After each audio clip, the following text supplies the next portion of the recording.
Picture this. If you'll excuse that foreshadowing pun, you're at your local city mall in Ohio, a place that's never still. Every time you go there, no matter what time of day or day of the week, it's always full of people, all bustling about, shopping, eating, dashing past one another. Maybe, presumably like everyone else, you came in to get some specific item, or you might just be browsing. Heck, you could be there for a casual date, or to grab a bite to eat at the food court. That's when you remember you need to have your picture taken. It could be that your passport is about to expire, or your driver's license hasn't been updated since you moved. Whatever the reason, lucky for you, there's a photo booth right here in the mall. Take your own photo, boasts the sign on the outside of the cramped cubicle. A list of instructions below describing just how quick and easy the process is. You take a look at the price list, feed the right amount of money into the slot, and take a seat inside. Pulling the curtain closed, you straighten your back, look directly into the lens. A short countdown appears on the screen. 3, 2, 1.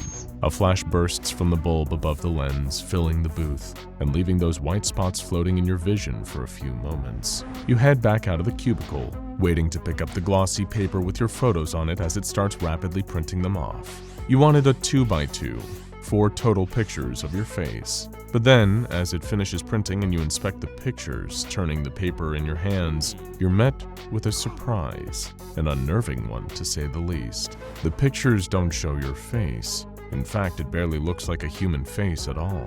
It has your clothes and your hair, but the whole image has been warped. Not just out of focus, but completely disproportional. Annoyed that you spent your money only to receive a highly distorted image, you wander off to find another booth, throwing the unusable picture in the nearest trash can.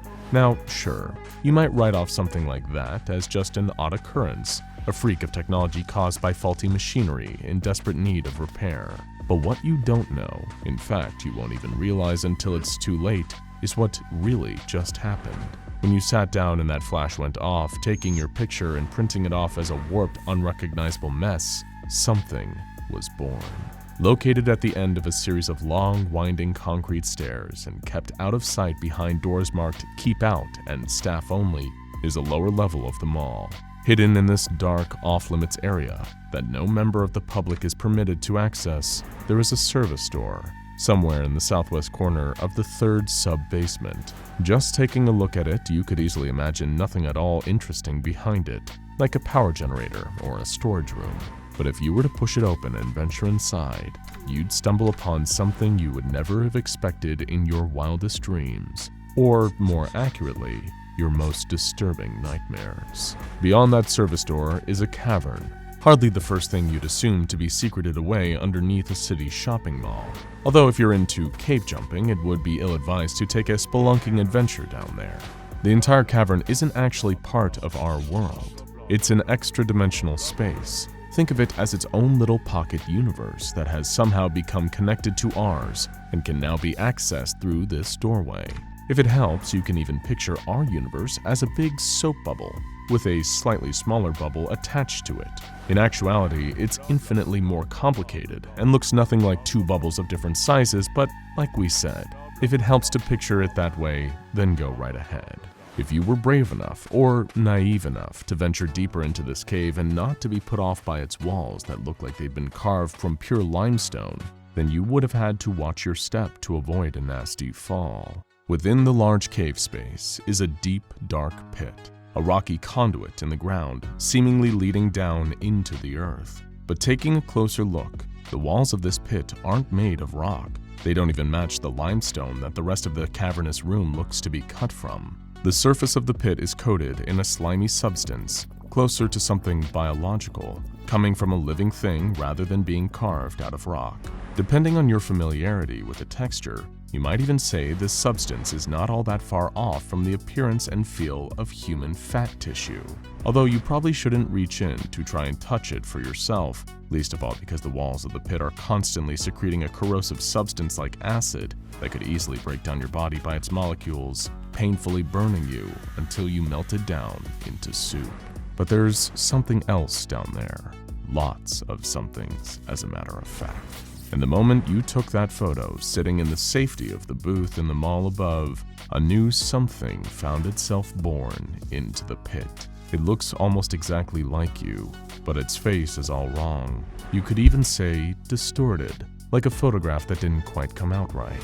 The abnormalities in its face could take the form of lacerations, cuts and open wounds, or bloody welts, like looking in a mirror at a twisted, injured version of yourself. Or this imperfect copy might have growths bulging out from its head, covering its facial features to make it virtually unrecognizable as a clone of you. Then again, maybe it'll just come out missing everything. No eyes, mouth, nose, just a blank, expressionless mask on a body otherwise identical to yours. And what does this thing, this clone, do now that it finds itself in a pit filled with other writhing, imperfect copies of everyone that's ever sat to have their picture taken in that photo booth? Well, what would you do? You would try to get out as quickly as possible, and that's what it will start doing. While you're going about the rest of your day, maybe stopping off at a few stores in the mall or complaining to the customer service staff about that faulty photo booth, it's already started climbing. Its fingernails are digging into that fleshy tissue that coats the walls of the pit as the copy drags its imperfect body upwards, crawling over the others around it that are trying to do the exact same. There's no telling just how many of them are down there, how many misshapen heads and deformed faces your clone has had to barge past and climb over as they all pile deep down within their hole in the ground. And what's the worst part of all this? It's not just the climb. The fact that your copy has to fight its way out of the pit, making the near impossible ascent to make it to the surface. No, the worst part is that you have no idea it's happening. You're completely oblivious that a distorted clone of you is raking its nails against walls of fat tissue, clambering up from underneath the ground, and even more so, you have no idea what it wants to do when it gets free and finds you. The SCP Foundation has long since been keeping an eye on the anomaly that they themselves have designated as SCP-715. Given that the photo booth itself was connected to the extra-dimensional space buried deep below the mall, removing it isn't really an option. Sure, they could have easily have cordoned it off and put up signs saying the booth was out of order to deter members of the public from trying to use it, but this was the SCP Foundation after all. They needed to run tests, figure out exactly what this anomaly did, and how it ticked. Gerald Patton had been a rising star at the Foundation, a promising researcher who had long been proving his mettle since he first became part of the organization. For a time, the higher-ups at the Foundation had planned to attach the researcher to the SCP-2090 project, studying a basketball player who somehow gained anomalous powers. However, hearing about the photo booth in the Ohio City Mall, he turned down this request to instead join the team researching SCP-715. Certain high-level staff of the SCP Foundation noted this to be strange. Patton had never turned down a promotion before, as the SCP-2090 project would have offered him better pay and more vacation time. In order to observe the photo booth closely without alerting the public to their presence, Foundation staff on site were disguised to blend in with civilians, and some posed as retail staff employed at the mall. Come closing time, once everyone else that worked there or who had been shopping throughout the day had finally left, the Foundation researchers were free to run their tests and investigate the anomalous photo booth. It was the night of a routine sweep. All staff members on site were required to test the surrounding area for reality warping anomalies. The sweep was mandatory for the entire team assigned to SCP-715, yet quite unusually, researcher Patton didn't report in for the procedure. The higher-ups at the Foundation decided to let this indiscretion slide though. After all, there were a lot of personnel involved in the process, so Patton was let off the hook. In fact, the few disparities in Patton's behavior only became more apparent when Dr. Agatha Wright began to more closely collate and process the files and information on the personnel on site. She was the research head on the SCP-715 project, and quickly noticed a few things that didn't add up about researcher Gerald Patton. His rejection of the offer to join the SCP-2090 project and refusal to attend a routine reality-bending anomaly sweep might have seemed like unrelated incidents at first, but both would have brought the researcher into contact with technology that the Foundation used specifically to detect any distortions to reality. If he had taken the promotion or been present for the sweep, he too would have been within the scope of this specialized detection equipment. Yet both times, he managed to avoid being put in such a position. What the hell was Patton hiding? And what would show up if a detector was pointed at him? Dr. Wrights was growing ever more suspicious of researcher Patton and his behavior.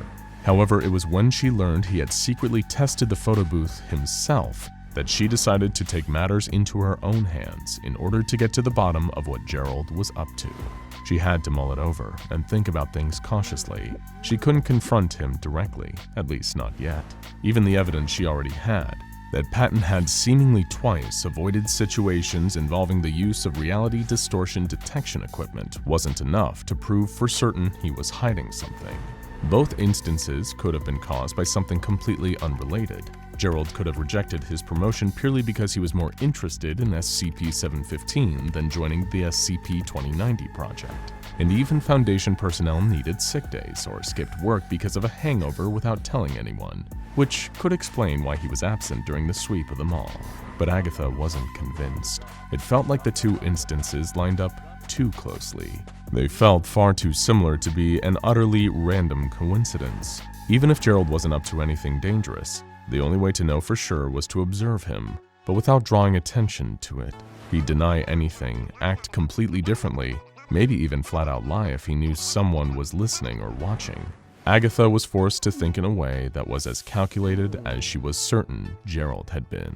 His quarters were located in a secluded part of the sub-basement, a level above where the fleshy pit could be found. Almost all the Foundation personnel assigned to SCP-715 slept somewhere on site, their presence there masked from the ordinary mall employees. Taking care not to be detected, they had installed doors with a keycard system, meaning only members of their own staff could access the living quarters under the mall. If any civilians happened to stumble upon the Foundation and discover them, then all it took was the careful application of amnestics to ensure that they wouldn't remember a thing. Beeping her keycard at the door, Agatha slipped into the living area. It mostly consisted of a narrow corridor with rows of doors on either side. Behind each one was a cramped room, each only big enough for one person, a bunk to sleep in, and a sink with a mirror above it. Gerald's room was the furthest from the entrance, right down at the end of the corridor, as far from everyone else as he could get. Although it also meant if he came back from testing early, then he'd be more likely to catch Agatha leaving his room and walking back along the row. It would be hard to come up with an excuse as to what she was doing anywhere near his quarters, especially as her room was right behind the very first door, right next to the entrance. All this was rushing through Dr. Wrights' mind as she squeezed into Patton's room.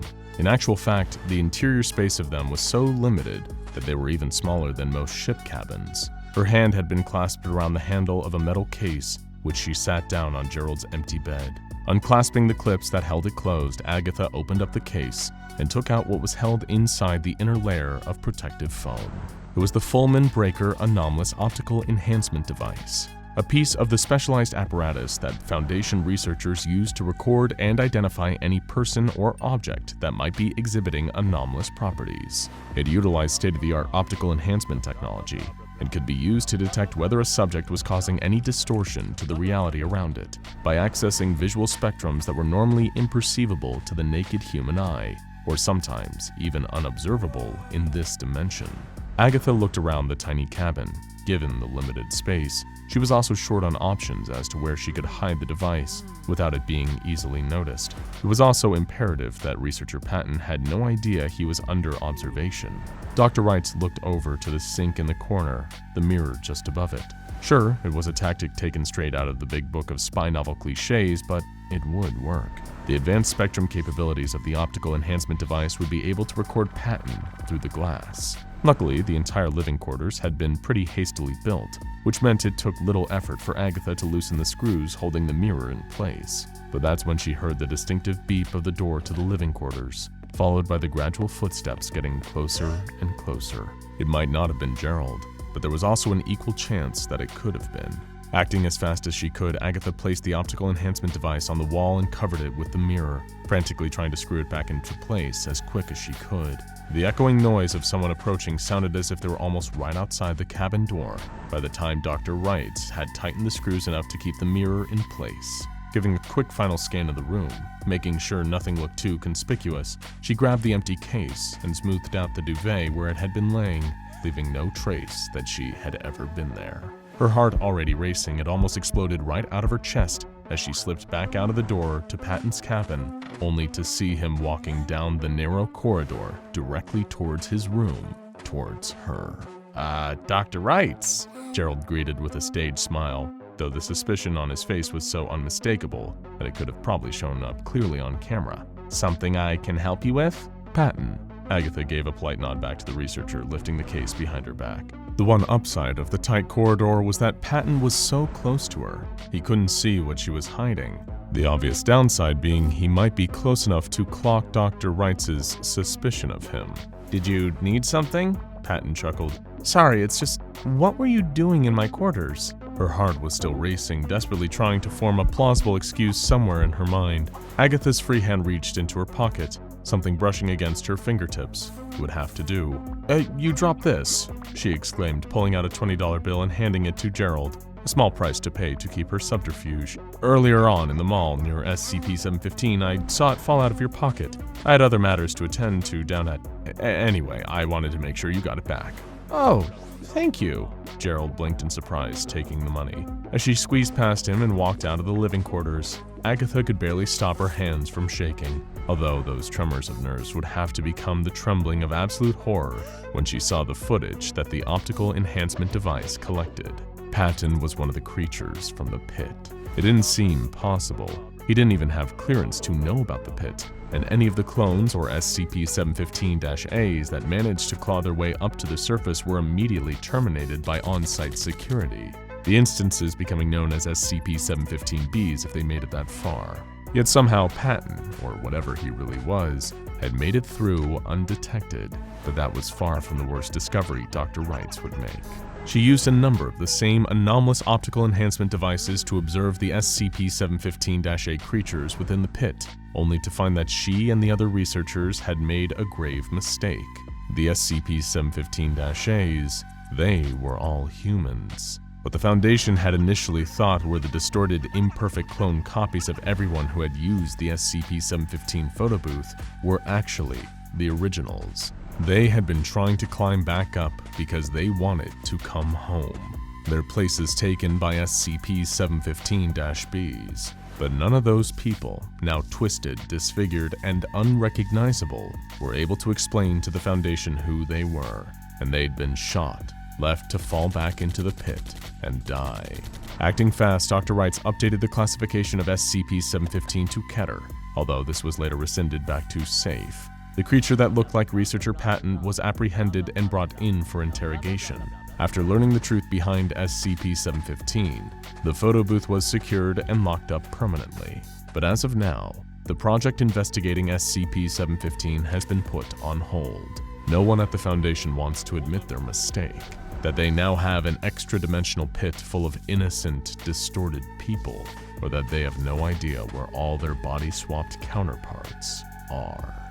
A shot zipped past his head, narrowly missing, leaving an indent on the wall mere inches away. He froze, peeking out from cover, scanning the area for any sign of the enemy. Nothing, not a single movement, but still, he didn't feel the least bit safe. There was a more secure stronghold, a bunker only a short dash from where he was squatting. Gripping his weapon close to his chest, Private Mitchell took a deep breath, psyching himself up before rushing across the battlefield towards what he hoped would be better cover. Ducking under a camouflage tarp that covered the entrance, Mitchell was met with a sight of his squad mates, all sitting huddled in the foxhole, some looking dejected and miserable, others cowering in fear, all apart from Sergeant King, who sat cross-legged in one corner, wearing a permanently crazed, wide-eyed stare on his face. An exhausted Private Mitchell sat down with the others, unable to offer more insight than a nod of mutual condolence to his comrades. For a while, the members of MTF Iota-17, the unit codenamed the Greendale Humans, found themselves feeling the simultaneous mix of frightened and bored. Each one of them could have achieved the same sense of anxiety by drinking 10 cups of black coffee, loudly knocking on their drill sergeant's door in the middle of the night, then rushing back to their barracks to hide under their bunks. Movement from outside caused the whole team's heads to swivel, peeking out of a gap in the outer wall of the bunker. They saw the enemy immediately. two of the ghostly incorporeal figures roaming the battlefield outside. Not to be underestimated despite the baggy, oversized tactical gear they wore, and weapons that looked too big for them. And two outside meant the other three were still out there somewhere. One gave a nod to the other, instructing him to scour the area surrounding the bunker. Mitchell was terrified, and all too aware that there were too many of them in the bunker. The enemy was bound to find them soon. All of a sudden, Sergeant King seemed to stir from his strange trance and produced a box of matches. He held out 4 in his hand, keeping them covered so that nobody could tell if they were picking a long one or a short one. The first of MTF Iota 17, Private Davis, reached for a match as they were offered, his heart dropping as Sergeant King pointed it was a short one. Next, Private Byron picked out a match, a long one. Private Mitchell's pulse skyrocketed as Sergeant King offered him the remaining 2, knowing that one would be long, the other short. He reached out and plucked a short one. King explained that the first short straw and the first long straw go. Bad luck, Byron and Davis, but I don't make the rules. Byron, not wanting to be at the mercy of the spirits, protested that those rules seemed made up. But Private Mitchell, even less eager to go out there, affirmed the sergeant's logic. Hanging their heads, both Private Byron and Private Davis gathered up their weapons and sluggishly walked out of the bunker. Moments later, still safe inside, Private Mitchell overheard the enemy taking fire, followed by the sound of splattering and yelps of pain from his 2 fallen squad mates. He offered a concerned look to Sergeant King, whose wide-eyed expression was doing little to ease Mitchell's nerves. They got our boys good, King muttered, rocking slightly. Tagged them like the Bowery Wall. Still, lucky they didn't get hit by the cannonball. Mitchell asked in disbelief whether the enemy really had their hands on a cannon. No, the cannonball's just their name for it, the sergeant said solemnly. I've never seen it myself, but I heard rumors. Apparently these incorporeal delinquents sneak a steel ball in with their ammo. That's their way of keeping things interesting. Who was it that said war is hell, or was it war makes people crazy? Crazy. I was crazy once. Mitchell sighed and asked why they don't just throw in the towel and surrender. You know darn well why, the mad commanding officer barked. Chaos, mass hysteria, a whole new mess for the Foundation to clean up. And you listen here. Maybe you can live with that, but not me. Not on my watch. The private asked to be let in on the battle plan, unsure if he was more scared of Sergeant King or the enemy outside.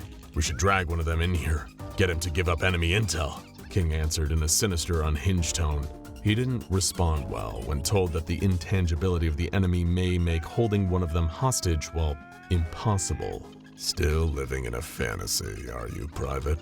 King chuckled maniacally and didn't stop for a full, unsettling minute. Look, I've had it up to here with the enemy and their dirty tactics. I say it's time we went full Return of the Jedi. We're the Ewoks and they're the Empire. Now belt up and bear out. Grabbing his weapon, Sergeant King suddenly hopped to his feet and bellowed, letting out a primal scream up towards the heavens. Then he rushed out of the bunker, screaming his own name until a barrage of enemy fire opened up from all directions. Still cowering in the safety of the bunker, Private Mitchell sighed again as he looked at his commanding officer covered in splatters of paint. Fortunately for Mitchell and the rest of MTF Iota 17, the injuries they had sustained in the line of duty were non-fatal, save for a few bruised egos and some stubborn paint stains on their uniforms that took a lot of seltzer water and lemon to wash out. The unfortunate downside, however, was that their defeat led to a localized anomalous event. The perpetrators of that incident, 5 ghost-like entities with a bad habit of painting the town red. Literally. Meet SCP-2629, sometimes more commonly referred to as the 29-Year Paintball War. See if you can guess how it got that nickname. Located on the outskirts of Krakow, Poland, one can find an abandoned building that was previously used as an indoor paintballing venue. But now it's known to the SCP Foundation by its designation of SCP-2629. Inhabiting the location are a number of incorporeal entities, collectively known as SCP-2629-A. These are humanoid in their shape and behavior, but largely intangible. However, there are a few caveats to that which we'll circle back to. As for their appearance, despite being somewhat translucent, facial recognition software deployed by the Foundation has determined that these so-called ghosts bear a resemblance to a group of 5 teenagers, all of whom died during a driving accident. According to local police records, these deaths took place approximately 5 kilometers outside of Krakow, and there are no existing records that indicate the teenagers in question ever frequented the paintball venue. while they were alive anyway. Now, we mentioned not too long ago that these 5 entities aren't entirely incorporeal, or at least they aren't 100% intangible. The exceptions here are the projectiles fired from their weapons. In this case, standard paintballs with no anomalous properties remain physically tangible. They interact with the world in the same way you would expect any normal paintball to, splattering on impact with solid matter, usually a hard surface or a human target. And this exception to intangibility also works the same way in reverse. Any paintballs fired at any of SCP-2629-A will have the same expected effect. Any and all attempts by the SCP Foundation to engage in direct communications with SCP-2629-A have resulted in failure. While they will often engage in banter and trash talk with their opposition during games, they seem to be uninterested in talking about anything other than paintball. During one attempt by Foundation researcher Dr. Ben Kazarinsiak to talk with the entities and ask why they spend eternity in a paintball arena, the only answer given by one of the anomalous ghosts, SCP-2629-A-2, was, "Why not?" Every afternoon at exactly 1 o'clock Central European Time, all members of SCP-2629-A will manifest within SCP-2629. Should they be left unattended, they will begin to roam freely, often gravitating towards the nearby neighborhood. This can lead to an event classified as an ALIF 2629 scenario. However, the occurrence of an ALIF scenario can be averted should the 5 entities be engaged in a game of paintball. It is the only known measure to deter them, and as such, the SCP Foundation has assigned Mobile Task Force Iota-17 to deal with the problem. Every day, all members of MTF Iota-17, the Greendale humans, enter the paintball facility via an underground tunnel. Each of these operatives possesses a high level of proficiency in marksmanship, as well as close-quarters combat utilizing firearms. On top of that, the Foundation insists that MTF troops in this unit also need to be great at paintball. The Foundation's MTF agents must engage the 5 members of SCP-2629-A in a game of paintball shortly after the entities manifest at 1 o'clock. The games follow the traditional capture the flag rules, wherein both teams have a flag that they need to protect, while also being tasked with securing the opposing team's flag. Should the Foundation's pro paintballers be successful in winning the match, then all instances of SCP-2629-A will demanifest peacefully until they return at the same time the following day. But should the 5 ghostly teammates prevail, or if MTF Iota-17 breaks any of the conventional paintball rules, then this will trigger an ALIF 2629 scenario. But exactly how long has this protracted paintball war been going on for? Well, the clue is in the nickname. All the way back in 1988. The SCP Foundation received reports of unusual vandalism taking place in the area near Krakow. That might have been enough to pique their initial interest, but the sudden reported sightings of ghosts by local civilians was what really made them take interest. Descending on the small area outside of Krakow, the Foundation launched a full-scale investigation into SCP-2629. Given what we now know about the anomaly, it seems that with no one to challenge them, the 5 paintballing entities were free to enact an ALIF 2629 scenario unobstructed. Once the Foundation discovered the site of SCP-2629 and determined it to be the source of the local anomalous activity, they got to work evacuating the immediate vicinity of the abandoned paintball arena and devising containment procedures to keep unwitting civilians from getting caught in the crossfire of an imminent paint-slinging conflict. As far as the public would know, the abandoned SCP-2629 venue was shut down thanks to a hazardous amount of asbestos. Its entrances were sealed off to deter vandals and would-be urban explorers. But in reality, the Foundation was keeping people out so that the first match between their team, MTF Iota-17, and the 5 members of SCP-2629-A could commence. The battle was relentless, paintballs flying in all directions, splattering any in their path. The Foundation lost a lot of good men that day, although they quickly found them again once they'd cleaned up all the paint. In an attempt to shift the tide of battle and turn the odds in the Foundation's favor, MTF operatives rearranged some of the indoor playing field. This, however, was an ill-advised strategic misstep, as messing with the venue's cover violated the established rules of paintball, and doing so caused an ALIF 2629 scenario to begin. In response, a number of ALIF 2629 procedures have been put in place to combat the anomalous event. Staff at Site-19 had to equip the protective paintballing gear stored at their workstations or in lockers around the facility. if any of them couldn't access their gear. The next best thing Foundation personnel could do was cover their eyes and ears until the event passed. Any and all delicate equipment had to be stored for safety purposes. Security staff are tasked with making sure any SCPs that might be vulnerable are kept out of harm's way.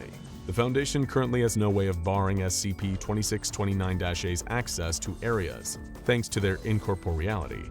However, they can be deterred by being presented with an abundance of targets. Staff are to remain on high alert until the ALIF 2629 scenario is over, and the all-clear signal sounds. With all this preparation taking place at Site-19 no less, you'd expect an ALIF 2629 scenario to entail something pretty catastrophic. It wasn't always such an issue. During the initial decade following SCP-2629's discovery, the ALIF scenario used to entail the 5 SCP-2629-A entities roaming the nearby area of Krakow and opening fire on people and property with their paintball guns. Hardly a paint-based war crime, but definitely goes an unnecessary extra mile in terms of vandalism. Then again, you try being stuck for an eternity in a paintball arena. Sometimes it's nice to stretch the invisible space where your legs used to be. And by now you've probably made the connection, the unusual vandalism that drew the Foundation to SCP-2629 in the first place was the ghostly teenage paintballers literally painting the town whenever they manifested, only to fade away after a few hours. But that's only what the ALIF scenario used to entail. It happened during the 12th consecutive year of the Paintball War. A third MTF loss against SCP-2629-A caused yet another ALIF scenario to activate. But this time, instead of roaming the local neighborhood, the incorporeal teens' victory sent them to one of the Foundation's most highly guarded facilities, Site-19.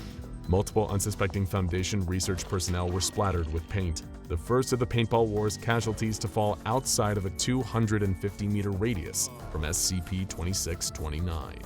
The Foundation launched an inquiry into how these 5 incorporeal anomalies were able to breach the security of Site-19, citing loose lips among MTF Iota-17 about Site-19. As such, they were banned from ever mentioning Foundation operations during their paintball skirmishes with SCP-2629-A. However, the lasting damage was already done, and unlike a paintball splatter, there was no wiping this away or covering it up.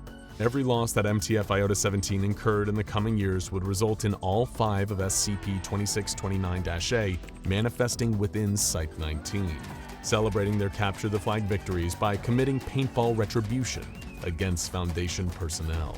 Staff and corridors were splattered with paint, and attempts to return paintball fire were unsuccessful in dispersing the incorporeal attackers. One researcher even sustained an eye injury after being struck in the eye by a stray paintball. As the years rolled on, MTF Iota-17's losses began to increase rapidly. More and more ALIF 2629 scenarios were occurring each year. Foundation facilities abruptly and messily redecorated by a volley of paintballs. The Site-19 director issued a communique to the Ethics Committee, requesting the termination of SCP-2629. MTF Iota-17 may have some of the best trained people in the world, but SCP-2629-A have been gaining experience for decades. It was only a matter of time before the skill gap closed. Anyone we recruit to fill a vacancy in MTF Iota-17 is going to need to be able to counter nearly 30 years of paintball experience, and that number is always growing. All 5 of SCP-2629-A had already gotten tired of trashing their own neighborhood, and before long, they'd similarly get bored of trashing Site-19. The question was, once that happened, where would they hit next? Hey there, thrill seekers! Are you ready to get crazy? Are you ready to get extreme?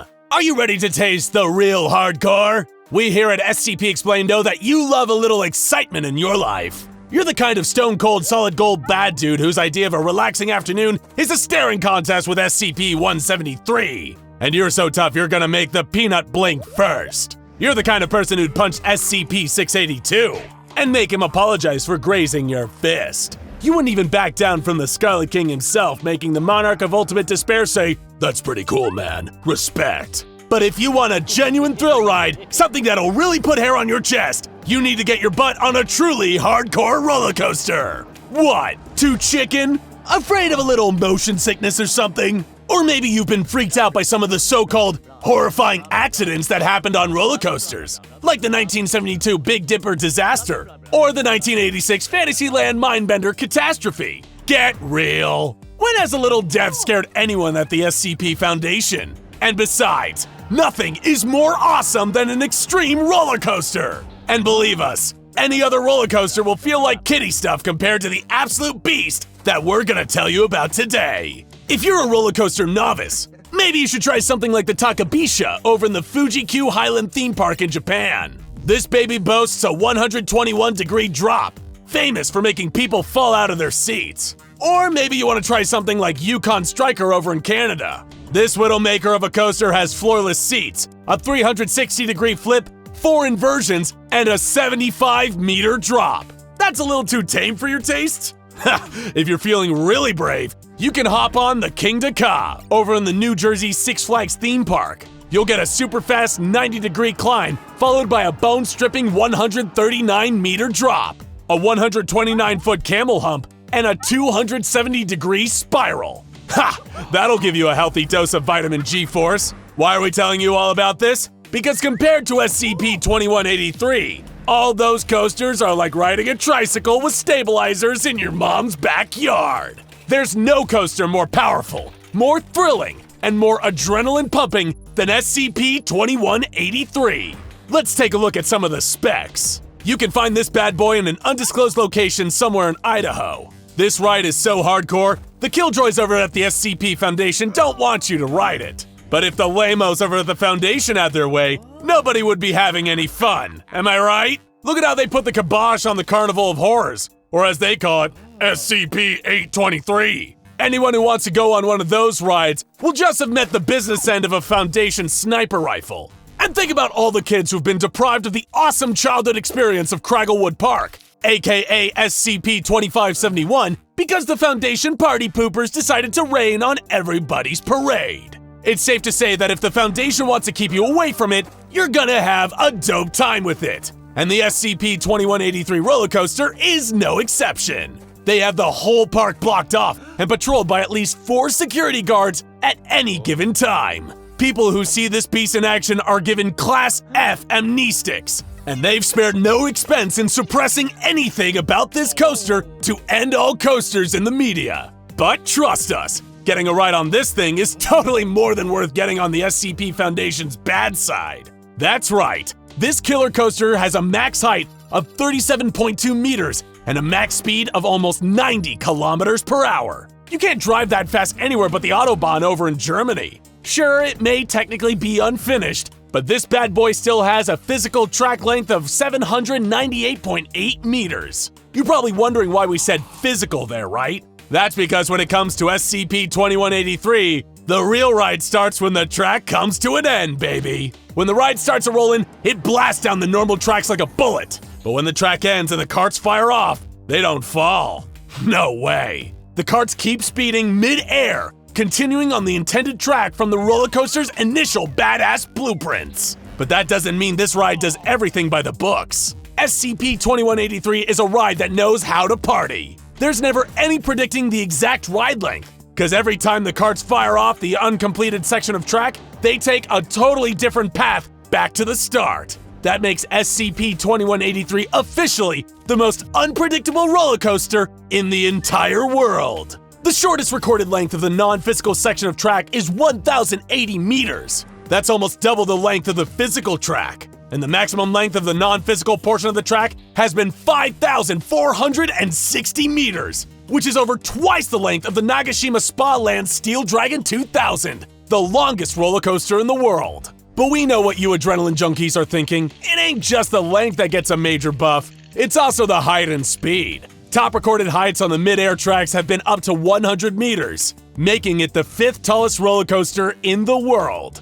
And speeds have reached a face-melting 180 kilometers an hour, making it the 4th fastest roller coaster in the world. But maybe like Shania Twain, that don't impress you much. We get it. You're probably thinking, 5th tallest? 4th fastest? I thought you said this coaster was truly hardcore, SCP explained. But like a good coaster, that's just because we haven't hit you with the big twist yet. That twist being, everything we just told you only applies to when the carts are empty. When someone is actually on this absolute monster of a roller coaster, it starts to do things you wouldn't believe. For you to really understand just how off-the-rails crazy this train can go, we've got to tell you about D93730, also known as the Rider. When the Rider woke up that morning, neither he nor the Foundation researchers handling him knew he was going to become a legend. As far as D-classes go, this guy was actually pretty lucky, seeing that he'd been convicted of one of the less severe crimes that constitute D-class duty. He was actually part of a release program, allowing him to eventually exit the Foundation alive and return to a normal life after he'd been involved in a certain number of studies. It seemed like a pretty fair trade. However, this was a real pearls before swine situation. Any true coasterhead would relish the opportunity to take a joyride on SCP-2183. It'd be the greatest honor of their lives. But for the Rider, all it was a source of sweaty palms and an increased heart rate. Ha! Talk about weak sauce, am I right? He had no idea he was in for the ride of his life, in what would be both the first and last human test of SCP-2183. They sat him down on one of the carts, strapped and buckled him in with the safety bar, and got that baby rolling. When the ride began, the carts took the normal path down the physical portion of the track. But as expected, things got crazy when the carts hit the anomalous portion. Though nobody expected just how crazy this ride would get, least of all our lucky little rider himself. Ha! If he could still talk, I'm sure he would have changed his tune by now. The rider's cart detached from the rest during the mid-air portion and took a sharp right, going off on its own adventure around the rest of the abandoned park. Everybody knew this was going to be something special, because even the Foundation squares had never seen a cart act like this before. It looped around the whole place several times before whizzing through the park like a cruise missile, weaving between rides, stalls, and concession stands with ease. It was traveling blink and you'll miss it fast. This thing wasn't just white knuckle intense, it was broken knuckle intense. The rest of the carts returned to the starting point again and came to a stop, but the rider wasn't getting off that easy. There's a reason we call SCP-2183 the most intense roller coaster in this crazy world of ours. The cart containing the rider went AWOL, heading north out of the park at high speeds, putting it on a disastrous collision course with a nearby town. Well, disastrous if you work for the SCP Foundation. Totally awesome for the rest of us. The thing about a ride on SCP-2183 is that you really get your money's worth. When people nickname this thing the Ride Never Ends, they don't just do that for fun. This ride literally never ends. Over the first few weeks of the rider's ride, the Foundation just tried to suppress news of sightings from spreading. Multiple people around the nearest Idaho towns reported seeing a flying roller coaster cart zipping around the sky. Thankfully for the killjoys of the world, that kind of thing is easily written off as a trick of the mind. But this didn't stop the rider's epic thrill ride from tearing it up all across Idaho. Over the next few months, this party train really hit the road. Metaphorically speaking, of course. This cart constantly remained 120 to 150 meters above the ground and kept traveling at consistent speeds of over 200 kilometers an hour. That makes it roughly tied for the second fastest roller coaster in the world. The people lucky enough to spot this bad boy in action reported that they heard a panicked, terrifying screaming coming from inside the cart as it passed. That's how you know that the rider was having a hell of a time in there. Real shame that anyone who spotted it got a big old dose of Class A amnestics from the Killjoy Brigade. Speaking of those squares, the SCP Foundation tried multiple times to stop the ride and save the rider from this awesome experience. They sent in helicopters and lowered ladders down to him, but the rider, perhaps finally appreciating what a gift he was given here, kept his arms fastened to his sides, his face forced into a permanent grimace. Nobody knew how he could still be alive, despite having no food or water in all this time. Ha! We can only guess it's because SCP-2183 is just that awesome. Anytime these Foundation dweebs tried to get near the cart, it immediately undertook evasive maneuvers and got the hell out of there. Nobody could bring this ultimate ride to an end. In the end, the SCP Foundation proved they could take being anti-fun to straight-up military proportions. They approved firing a missile at this piece of coaster dream tech, hoping to finally bring its awesomeness to an end. After making a valiant effort to avoid them, the missile eventually struck the cart. They thought the rider inside was dead, but the cart kept flying for another 4 years before finally crashing 34 kilometers from the rest of the ride. Relatively unscathed, probably after crashing into one of those beefy Idaho pigeons. And as the Foundation would soon find out, the rider was still around too. He just wasn't in the cart anymore. Nope, he was suspended in the air in a seated position 124 meters above the crashed carts. We call him the rider, 'cause he's still riding to this very day. And if anyone comes within a 50-meter radius of him in any direction, he'll just fly away until he's alone again. We don't know about you, but we think the rider's whole permanent flying situation isn't a horrific purgatory of eternal torment if he's alive under his comatose state. It's actually the ultimate ride. And really, what more could you want out of life, right? Sometimes people working on the site see him sitting in the cars, often only for a split second. He's one with the coaster now.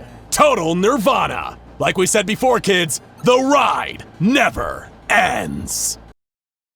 Modern cognitive neuroscience tells us that our memories are about as reliable as a weatherman at your local news channel.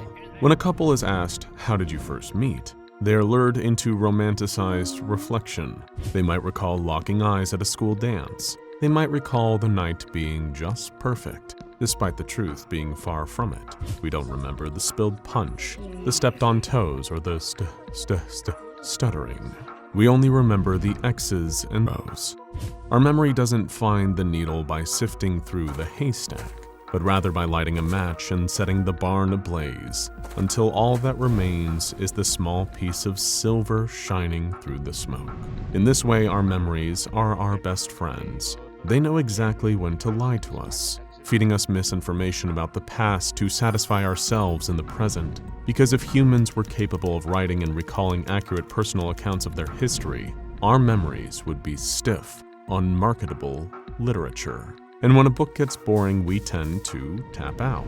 Just the same, when our lives get monotonous, we tend to give up. So we have our faulty, biased brains to thank us for our perceived happiness and fulfillment. Our inaccurate memory systems consequently help us hide trauma, contrive purpose, and infuse unique importance into an otherwise banal existence. But let it be known, not all cerebral restructurings are gifts from psychology. Some are curses from SCPs. Which of these two possibilities is more existentially terrifying is up to you.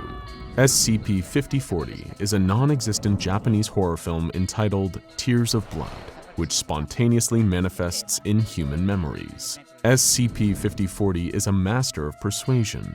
Those affected by SCP-5040 will remember going to see the film, even when their supposed attendance would contradict empirical evidence. It manipulates the mind into unwavering faith. While humans occasionally stumble upon the self-awareness to question their recollection, there are no documented instances of an individual doubting this specific memory. Somehow, beyond the Foundation's understanding, SCP-5040 manages to suspend the skepticism of its victims. They accept the memory as canon, as brute fact. Victims of SCP-5040 do not need a ticket stub to know they have been to the theater, and SCP-5040 afflictions can occur any place where movies are shown. It even transcends laws and navigates social norms. In cultures where its content would usually be prohibited by regulations and frowned upon by the public, it still inserts itself into the memory of its prey, and once that memory is planted, it's an event that can't be forgotten. Like the birth of your first child, like your favorite football team winning the Super Bowl, like the employee number you punch in and out of work every day for the rest of your life. It stamps itself into the forefront of the subject's brain, waving its arm, pleading to be recognized, begging for attention. Descriptions of the film are always similar in nature, as are the circumstances and events surrounding the viewing. However, reports of SCP-5040's story and characters are never fully consistent from one subject to the next, and the film's setting, subplots, character names, and much of the dialogue are different for each viewer. Whether this is SCP-5040's intent or inadequacy is unclear. Casting also varies and appears largely arbitrary. A broad variety of Japanese performers and entertainment personalities, both living and deceased, have been said to star in the film, even when the actor in question has no real-life associations with the horror genre. Imagine famous Japanese actor Pat Morita, better known as Mr. Miyagi from The Karate Kid, being the lead in a horror film. Despite the fact this would be a noticeably strange casting decision, SCP-5040 would still be taken seriously. Despite any and all deviations from expectations of the medium, SCP-5040 is seen as legitimate. Kinks in its design are overlooked by the viewer, similar to how our sleeping selves most often don't recognize we are dreaming, even when we encounter flying horses, friends with banana fingers, and leprechauns playing Pot Limit Omaha in Chris Hemsworth's basement. This may be because, despite all of its quirks, the film's core is sturdy. Its beginning, middle, and end are always in agreement. It doesn't stray from Robert McKee's universal structure of story. Not even the sick, twisted M. Night Shyamalan himself could have created a cinematic experience quite like this. After conducting more than 300 interviews, researchers have constructed a detailed synopsis of SCP-5040's most consistent story elements and the most common sequence of events associated with the viewer's memory of their screening attendance. There is no matinee with this movie. Screenings always begin at sunset. If there are obstacles standing in the way of the subject's attendance, SCP-5040 will see them removed. Dentist appointments, drinks with a friend, a long procrastinated date with the treadmill. All these commitments for that day and time will be pushed down the subject's list of priorities, making way for the movie. They will learn that their plans have been canceled or resolved one way or another. The dentist's office burned to the ground. Your friend is suddenly sober. The model of treadmills at your gym have been recalled. Somehow, some way, time is freed up. And when life is kind enough to offer respite from personal and social obligations, it is modern humans' instinct to sit down and veg out. At this moment, the subjects decide to see a movie at a nearby theater. Upon arrival, the theater looks to be an entity in its own right. Long lines of patrons are like limbs extending from its center box office. Bright, blocky letters forming the film's title run across the marquee like a cheap tattoo. It is truly madness. A frenzied crowd gathers at the box office, pushing and shoving, clawing at the glass partition for a ticket. The entire theater has been reserved for this special event, a one-time only screening of a rare, critically acclaimed film. Admission is entirely free. But is it actually free? Or has the cost just not declared itself? When the subject reaches the auditorium, they scan their eyes over the sea of people. Heads emerge from the backs of almost every seat. They can only find one empty space, and they have to shuffle like a crab to get past the mass of other viewers. In their seat, they notice that a large number of people throughout the audience are wearing disposable face masks. The woman sitting next to the subject's right wears one such mask, as does the woman on their left. And before you think, well, that isn't so weird, it's important to note that all of these accounts were taken years before certain recent events. Patrons continue to pack into the theater. Despite every chair being filled, more and more people enter. The aisles become overflow seating. Regulations of max occupancy are dismissed. In the darkness of the room, all that can be clearly seen are shapes. The rectangle that is the screen, the hundreds of circles that are the heads of the audience. But there is a shape that feels misplaced. What appears to be the letter P sticks up from the crowd, a thin line with a bulge protruding from the top. The specificity of its origin is difficult to define, but once the subject's eyes adjust to the dark, they notice it's an IV pole carrying a bag of unknown fluid. However, there is no clear indication of who it is connected to. Furthermore, they notice one of the masked audience members is wearing a hospital gown. There is little time to assess any of these strange visuals, because there are no trailers or advertisements before the film. As soon as the audience is settled into whatever space they might find temporarily habitable, the theater goes silent and the film begins. The film opens with the female protagonist going about mundane activities in her day-to-day life. A phone call interrupts her. It is an unknown party who tells her that a loved one has been hospitalized for one reason or another. The protagonist drops what she's doing to accept the call to action. On her way to the hospital, however, she is attacked by a male assailant and loses consciousness. The protagonist wakes up in a fog, unable to make sense of her surroundings, but the audience understands that wherever she is in deep trouble. She's in a desolate and unfamiliar building with her arms and legs bound. She is accompanied by a number of other female captives, some of whom still remain seemingly unconscious or possibly dead. The women briefly discuss their strategy to escape, but they are interrupted when the kidnapper appears. Descriptions of hairstyle, eye color, and wardrobe would fall short in showing us who this character really is. Instead, his swift and decisive actions do the talking. He sees one of the women crying and kills her without hesitation. The kidnapper reveals to the woman the code he intended to operate under. He would release the captives after 24 hours, but only under the condition that they do not cry. During the film, the kidnapper demonstrates various forms of physical and psychological torture on the group of women. Despite their best efforts, the captives are unable to hold back their tears, and one by one, they are murdered until only the protagonist remains. Frustrated by the protagonist's unremarkable resolve, the kidnapper takes more extreme measures, increasing the intensity of her torture. However, the protagonist is not one to be messed with. Despite being tormented, she seems in control of the situation. She doesn't succumb to the traditional dynamics of torture. Even while on the wrong end of the bat, she isn't afraid to swing. She fights back how she can. She mocks and insults her captor, and it's then she finds his weakness. Although a physically empowering villain, he is emotionally fragile. Her grit frustrates him, causing him to lose focus and become noticeably rattled.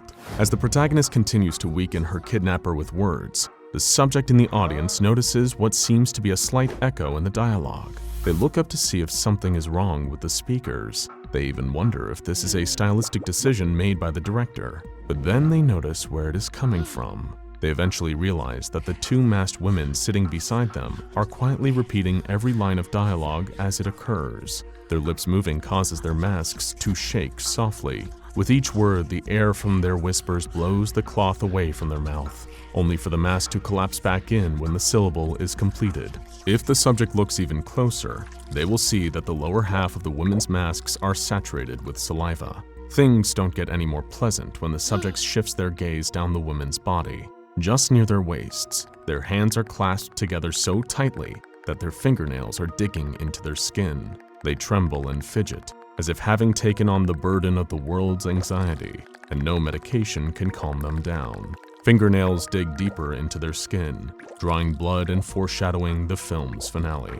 At the film's climax, the kidnapper approaches the protagonist with a double-edged razor blade and announces that even if she is freed, she will spend the rest of her life horribly disfigured. This leads to an argument between the two, the subtext of which alludes to themes such as nature of inner and outer beauty, the value of women in society, and the societal stigma against expressions of vulnerability. The argument on the surface, however, does not sound sophisticated or profound. There is no consolation for a fight having emotional depths. At the end of the day, the blows will always feel more physical than intellectual. Eventually, the kidnapper loses patience and grabs the protagonist by the shoulders and slams her to the floor. He reaches out his hands and grabs her by the face. The subject's attention is again pulled from the screen when they hear groaning from every direction. The wordless hums fill the theater with a sense of worry and uneasiness, so much so that the subject feels the room getting smaller as the air polluted with angst grows thicker. As the subject brings their eyes back to the film, they see the kidnapper gripping the protagonist's lower lip between his thumb and forefinger, squeezing tight as to pop her lip like a balloon. The kidnapper then takes the razor blade to the victim's lips. He pauses to mock the protagonist, and while he does this, blinded by pride and arrogance, she jolts into action, grabbing the razor right out of his hands with her teeth. She follows up her burglary with assault. Her neck stabs forward, and in a blur, she stabs the kidnapper's eyes out. It happens in an instant. The kidnapper has no time to react. Blood spills from his face. Screams pour out of his mouth. During this time, the protagonist maneuvers the razor into her fingers. She hacks away at her bindings, but they are stubborn and resist her sawing. The battle continues, and the kidnapper is able to tear off the victim's lips entirely. She looks like a monster now. As the kidnapper smiles and celebrates his wrongdoings, the protagonist finishes freeing herself and slits the kidnapper's throat with the razor. The protagonist locates the exit and scrambles towards it as the kidnapper bleeds to death on the cold, hard floor. The protagonist then speaks her final words. Due to her injuries, her voice is muffled and raspy. She bears down and calmly speaks. One last time, she mocks the kidnapper, telling him that he cried tears of blood and therefore had to die according to his own rules. During this climax, it is reported that the subjects experience a sense of dread unique to any other terror ever felt. Strangely, the feeling appeared not to correspond to the scene in the film at all. It is a feeling entirely separate from the viewing experience, as if for a moment, the subject is taken out of the moment in time and transported to a realm composed only of fear and anxiety. But just as quickly as they left, they returned. The Foundation sees it worth mentioning that this peculiar moment happens to occur during the film's most clearly recalled scene. While descriptions of violence vary from one viewer to the next, the climax is unshakable in its consistency.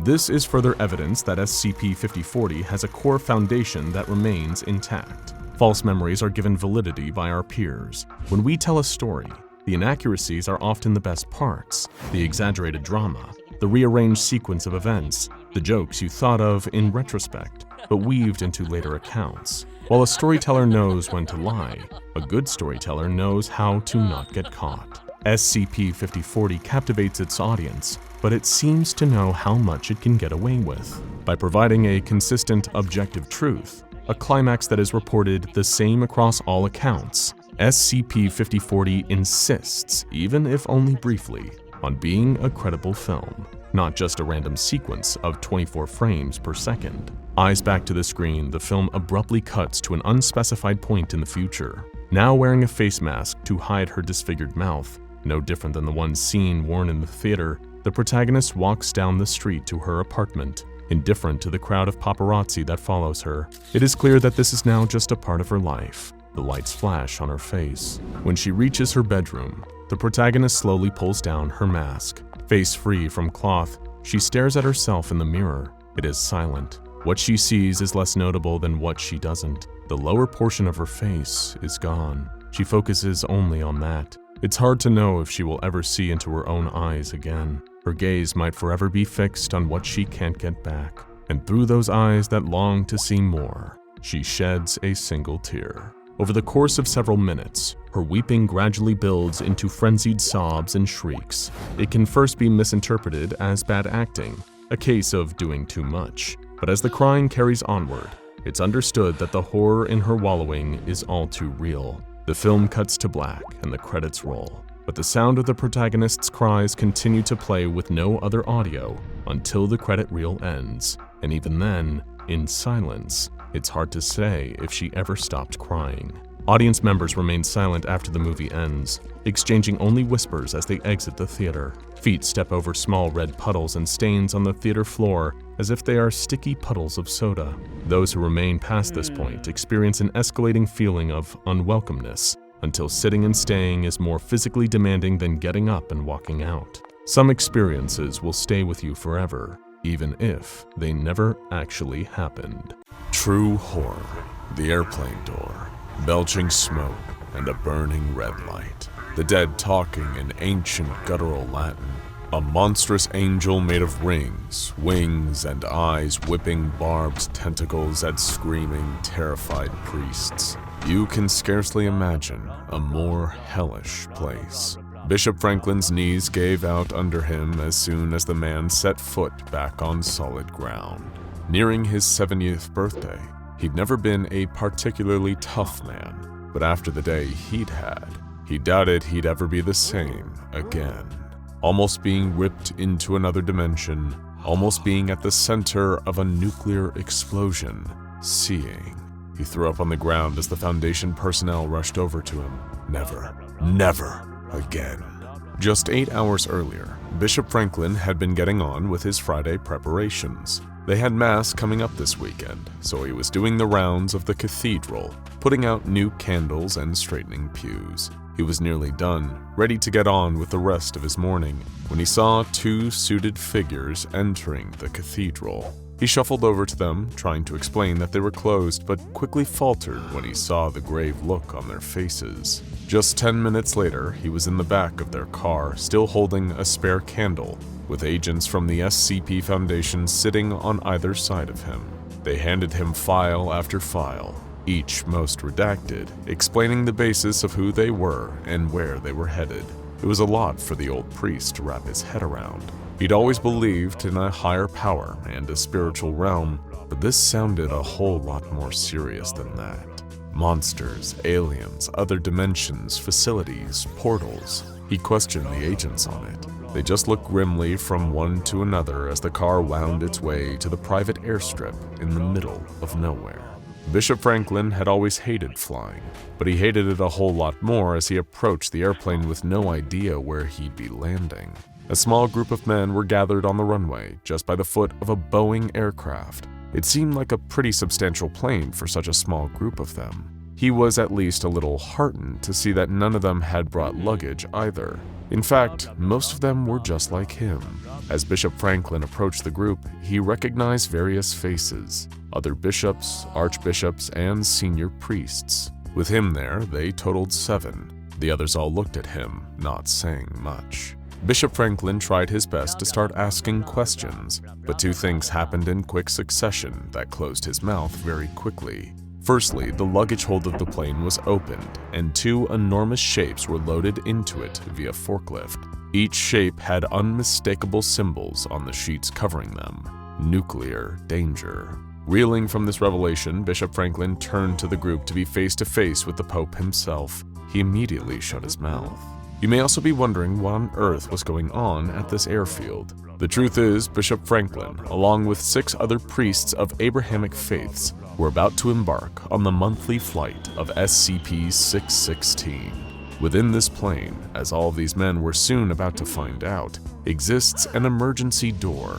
Covered with satanic iconography, this door, when opened at ground level, operates just like any other emergency door, leading to the outside of the plane. Although any individuals who had passed through this door in this normal state reported feeling heightened anxiety during and after. However, once a month, this door will be anything but normal, opening a gate to, well, you'll soon see. In order to mitigate the threat posed to humanity through SCP-616-1, or the Gate, the plane must be in the air at the time of its opening, far above and away from any human settlements. In order to keep this event contained, the door must be kept open for the duration of the portal's existence until it has closed of its own accord. But holding this door open is not a simple test of strength, it is a test of belief. In order to protect all of humanity from unknown horrors of a cataclysmic scale, 7 priests of Abrahamic faiths must be on board for this monthly flight, praying for the door to remain open. The ability to keep the door open, it turns out, is unrelated to physical prowess, but instead is based entirely on one's own belief that the door can be held open. As such, religious figures praying to a higher power are incredibly well suited to the task. Once per year, the flight is blessed by the Pope, and every time the plane takes off, it must be holding 2 nuclear warheads in its hull. Both can be remotely detonated by the ground team, who will be in constant radio communication with the pilot. Should the pilot fail to give them regular updates on the status of SCP-616-1, the event will be treated as an XK-class end-of-the-world scenario, and both nuclear devices will be detonated without hesitation. But Bishop Franklin only knew about half of this information from his redacted set of documents and had forgotten half of them on his stressful car journey. As he strapped himself into a window seat, he was trembling like a leaf. He desperately wanted to complain about being put into this situation, but he wasn't entirely sure who he would complain to. If he spoke to anyone external about what he was about to witness, he had been told by the Foundation agents that he would be administered with a Class C amnestic, whatever that meant. He really didn't want to find out. Fortunately for him, the most familiar of the faces from the group of priests sat next to him in the aisle seat. Bishop... what was his name? Sensing Bishop Franklin's uncertainty, the man reached to hand over and warmly reintroduced himself. Bishop Pete. They'd met 2 years ago in Berlin. Just that small action was almost enough to settle Bishop Franklin's nerves as the plane started to barrel down the runway. Almost. The plane took off, causing the old man's stomach to drop. Heart hammering, he looked around, spotting the emergency door. It was just up ahead of him, around the middle of the fuselage. It would have looked like a normal emergency exit, but for the blood-red markings scrawled across it. A wave of dread washed over him. It certainly looked evil, that was for sure. Trying his best to help, Bishop Pete struck up a conversation. He explained it wasn't his first time doing this. He'd been drafted to help 3 months ago. It was scary for sure, but everything was totally fine. The Foundation had planned everything to a T. It would have helped Bishop Franklin's nerves, but it only made his mind jump to the nuclear weapons he'd seen loaded into where his suitcase would have normally gone. The two of them lapsed into silence for a while. No one on the plane was really speaking. He supposed he should have used this opportunity to pray, but according to his briefing, he'd be doing a lot of that very soon. He hadn't entirely understood what the Foundation had meant by that. He'd been told to pray to, quote, keep the door open. What had they meant by that? A bang shattered the silence as the emergency door slammed wide open. In an instant, the plane went into a nosedive as all the air rushed from inside. The lights went out for several seconds, then came back on in flashing, panicked spasms. Bishop Franklin clung for dear life onto the back of the chair in front of him as the roar of air rushed around him. It had gone dark outside, with shapeless clouds swirling around him, shaking the plane. Screaming voices filled the aircraft, not just the voices of the men on board, but women and children too, crying out in agony and terror through throats that sounded like they'd been lashed with razor wire. Then he saw it. SCP-616-1. The gate was wide open. Smoke billowed out of it, crawling along the floors of the cabin like an octopus creeping its way along the ocean floor. Red light seemed to spill out of it, but when he tried to look through the gate itself, it was like his brain wasn't working anymore. There were colors there, but there were ones he didn't recognize. Maybe they weren't colors at all. It was like his brain fixated on trying to sort them into something that made sense, something rational. A hand grasped his arm and he turned to see Bishop Pete staring at him with wild eyes. The plane was going down, they could both feel it, and that emergency door was slowly creeping shut. They had been brought onto this plane for one job only, to pray, like their lives depended on it. Bishop Franklin screwed his eyes shut and clasped his hands together. He hadn't prayed like that since he was a little kid, but he figured now was the time to use all the tricks in the book. He begged and pleaded in a tiny voice for God to keep that door open. It felt so counterintuitive, so backwards, to want to keep that kind of door open as the air roared and screamed around him.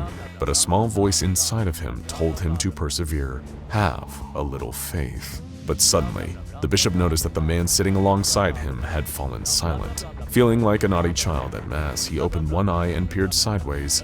Bishop Pete was still in his seat, but he'd slumped over. He wasn't breathing. His skin was cold to the touch, deathly cold. Then all of a sudden, his head rocketed backwards and he started talking. Not talking like a normal man, but talking like a man possessed. His dead eyes rolled around in his head aimlessly as guttural voices rasped out of his throat. None of them were the words that Bishop Franklin recognized. They sounded almost like Latin, but far darker and more ancient. And the more the dead man spoke, the more the emergency door closed. The bishop started praying again, much harder this time, digging his fingernails into his palms so hard that he felt them drawing blood. He needed to keep this door open. He had to, and he could. He believed it entirely in that moment. The door banged back open, wider than ever despite the chanting of the dead body in the seat next to him. Nightmares swelled to the forefront of his mind as the plane hurtled to the ground. Only the plane wasn't hurtling to the ground. In fact, it was flying at a perfectly steady altitude of 10,972 meters, with an airspeed of about 780 kilometers an hour.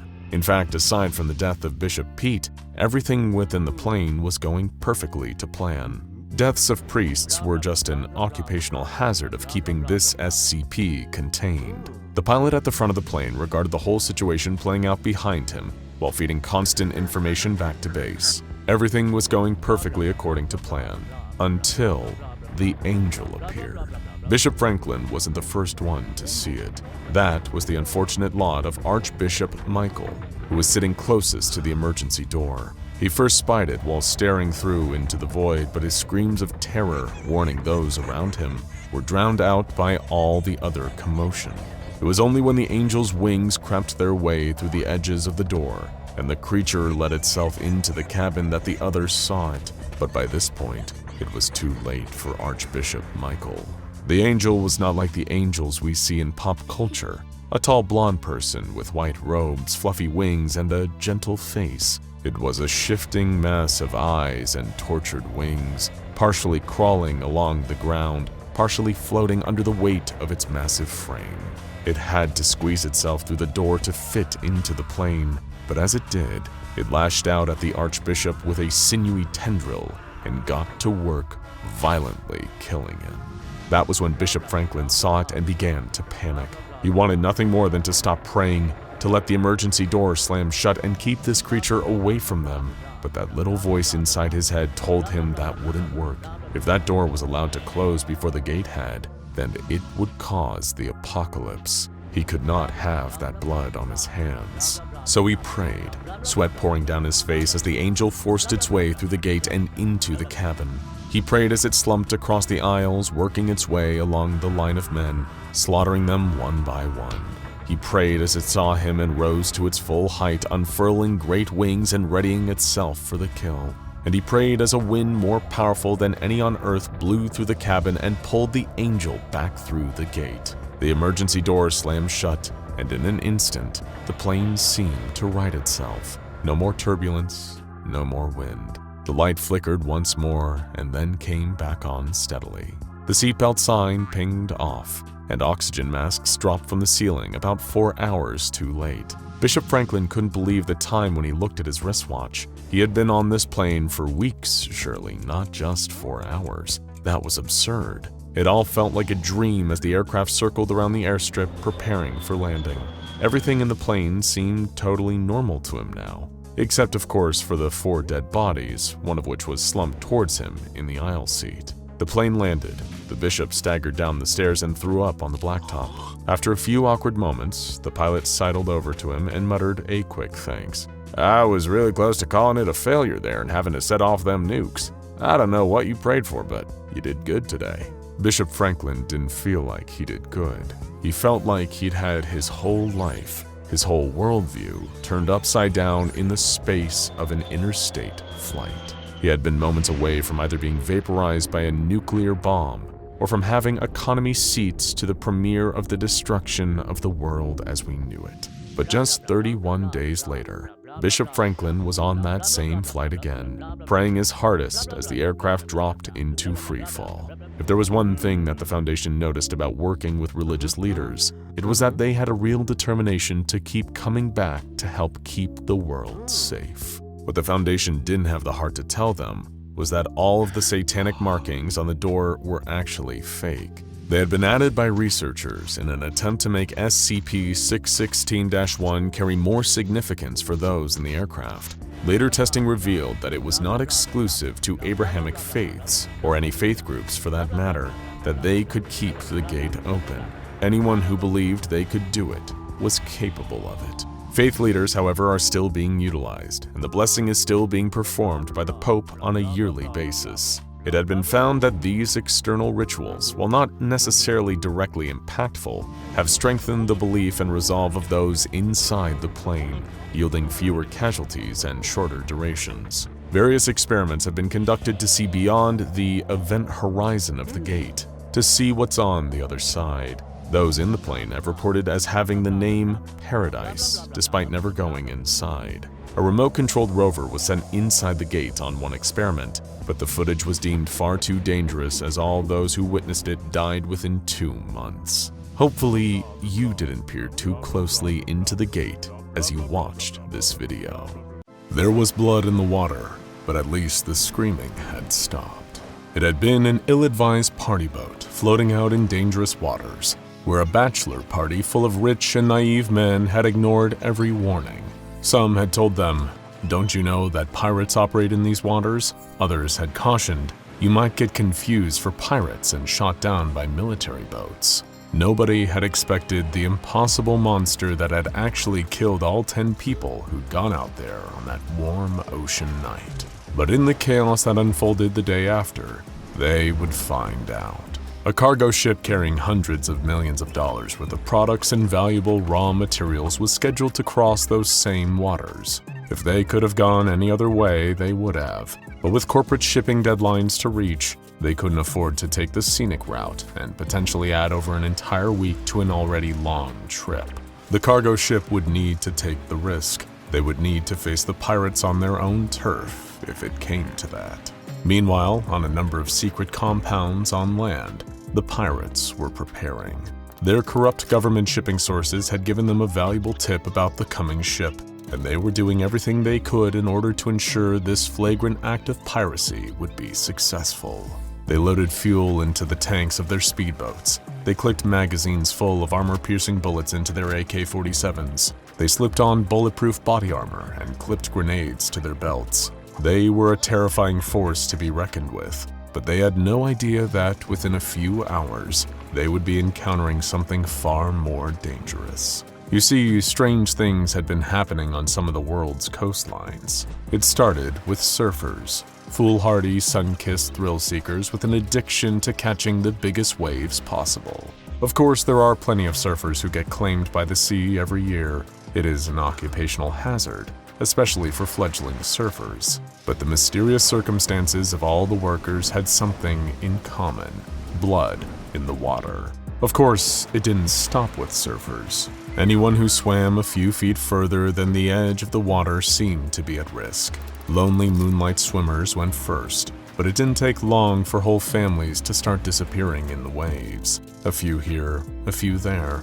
Nothing that most people even noticed, just a whole bunch of unconnected, isolated tragedies. The sea is a cruel mistress, though when looking at these cases, nobody ever considered that something else entirely could be behind all these terrifying disappearances. But back to the cargo ship, making its way across the turbulent waters. And those waters were indeed turbulent, far choppier than the forecast had predicted. The waves were huge, towering even, but that was no excuse to delay their important mission. Their comms had recently received a communique from the local government about the missing party boat, and all its occupants, assumed dead the previous night. Pirates, most likely. The cargo ship had come prepared for this eventuality. The companies sponsoring their efforts had lost too much time and money to let their ships be sitting ducks, floating goodie bags for violent criminals. That's why they'd spent a little extra money on a precaution: heavily armed mercenaries patrolling the ship, ready to kill in order to protect their boss's products. The scene is set for a bloodbath, and certain things out there in the deep love a good bloodbath. The pirates, ready to make a lot of money by any means necessary, loaded into their ships and speedboats, their assault rifles slung on their backs. They took to the waters, howling battle cries as they zeroed in on the cargo ship across the bucking waves. They prepared to fire, but they didn't expect their target to fire back. With no mercy, the mercenaries ran to the edge of the boat and started firing down on the smaller boats surrounding them with machine guns. Several pirates went down, chock full of bullets, dead before they could even figure out what was going on. As their bodies sank amidst the waves, their blood floated on the surface like big, red plumes. While the pirates were shocked at the resistance, they weren't unprepared. You don't get to become the rulers of this particularly tough part of the ocean without being ready to give it even harder than you can take it. In accordance with this, the pirates loaded up the handful of RPGs they brought out with them and fired their deadly payloads at the side of the cargo ship. Boom, boom, boom. The ship was rocked by explosions, knocking over some of the many mercenaries standing on the hull. Some fell, screaming down into the water, where pirates quickly cut them down with bursts of ruthless gunfire. But one mercenary who fell off the back of the boat got lucky, or unlucky depending on your perspective. No pirate spotted him, potentially leaving him safe and sound, until he noticed a large wave coming towards him. It took more than a little water to frighten this hardened soldier of fortune, until he saw something nightmarish hiding in the dark. The flash of white fangs and an ivory jaw. It hinged open and bore down on him as the wave prepared to crash. The mercenary screamed, and after the wave hit him, he was gone. Meanwhile, the violent battle between the mercenaries on the cargo ship and the pirates trying to claim it raged on. Using grappling hooks, the pirates were climbing up onto the hull, having disabled the back rudder with sustained gunfire and targeted bombing. The ship was soon suffused with bloodshed, as pirates and mercenaries gunned each other down in bloody combat. Men were falling left and right, but there always seemed to be more. Little by little, as each man fell, there was more and more blood in the water. Out in the depths, as a storm began to rage and the waves whipped and roared, something hungry could smell and taste the blood. One boat full of pirates kept circling the cargo ship like a hungry shark. One worked the engine with practiced efficiency, while another 3 aimed AK-47s up at the ship, waiting for the moment when another unfortunate mercenary stuck up his head, ready to receive a bullet. But their true enemy wasn't even on the ship, it was sneaking up behind them.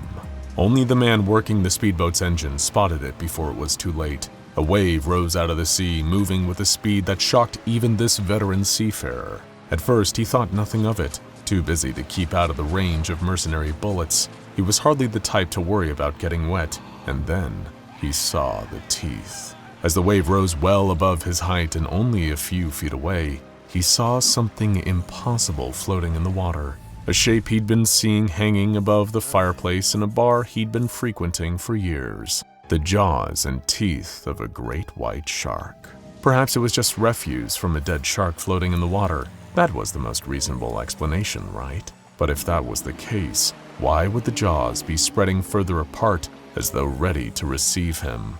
He screamed so loud that his crewmates first assumed he'd taken a bullet, but when they turned around, they saw the truth. A huge wave was crashing down on them, and they saw the teeth. Not just one set, the one that the engine man had seen, but a different set of teeth for each of them. Hungry shark mouths without sharks bearing down. They all screamed, their desperate sounds of terror blending into an incoherent chorus before being cut off by the crash of the waves. The boat was wrecked, empty and bloodstained when the water dissipated, sinking lifelessly to the bottom of the ocean. But, of course, the worst was yet to come. The anomaly in the waves wasn't satiated.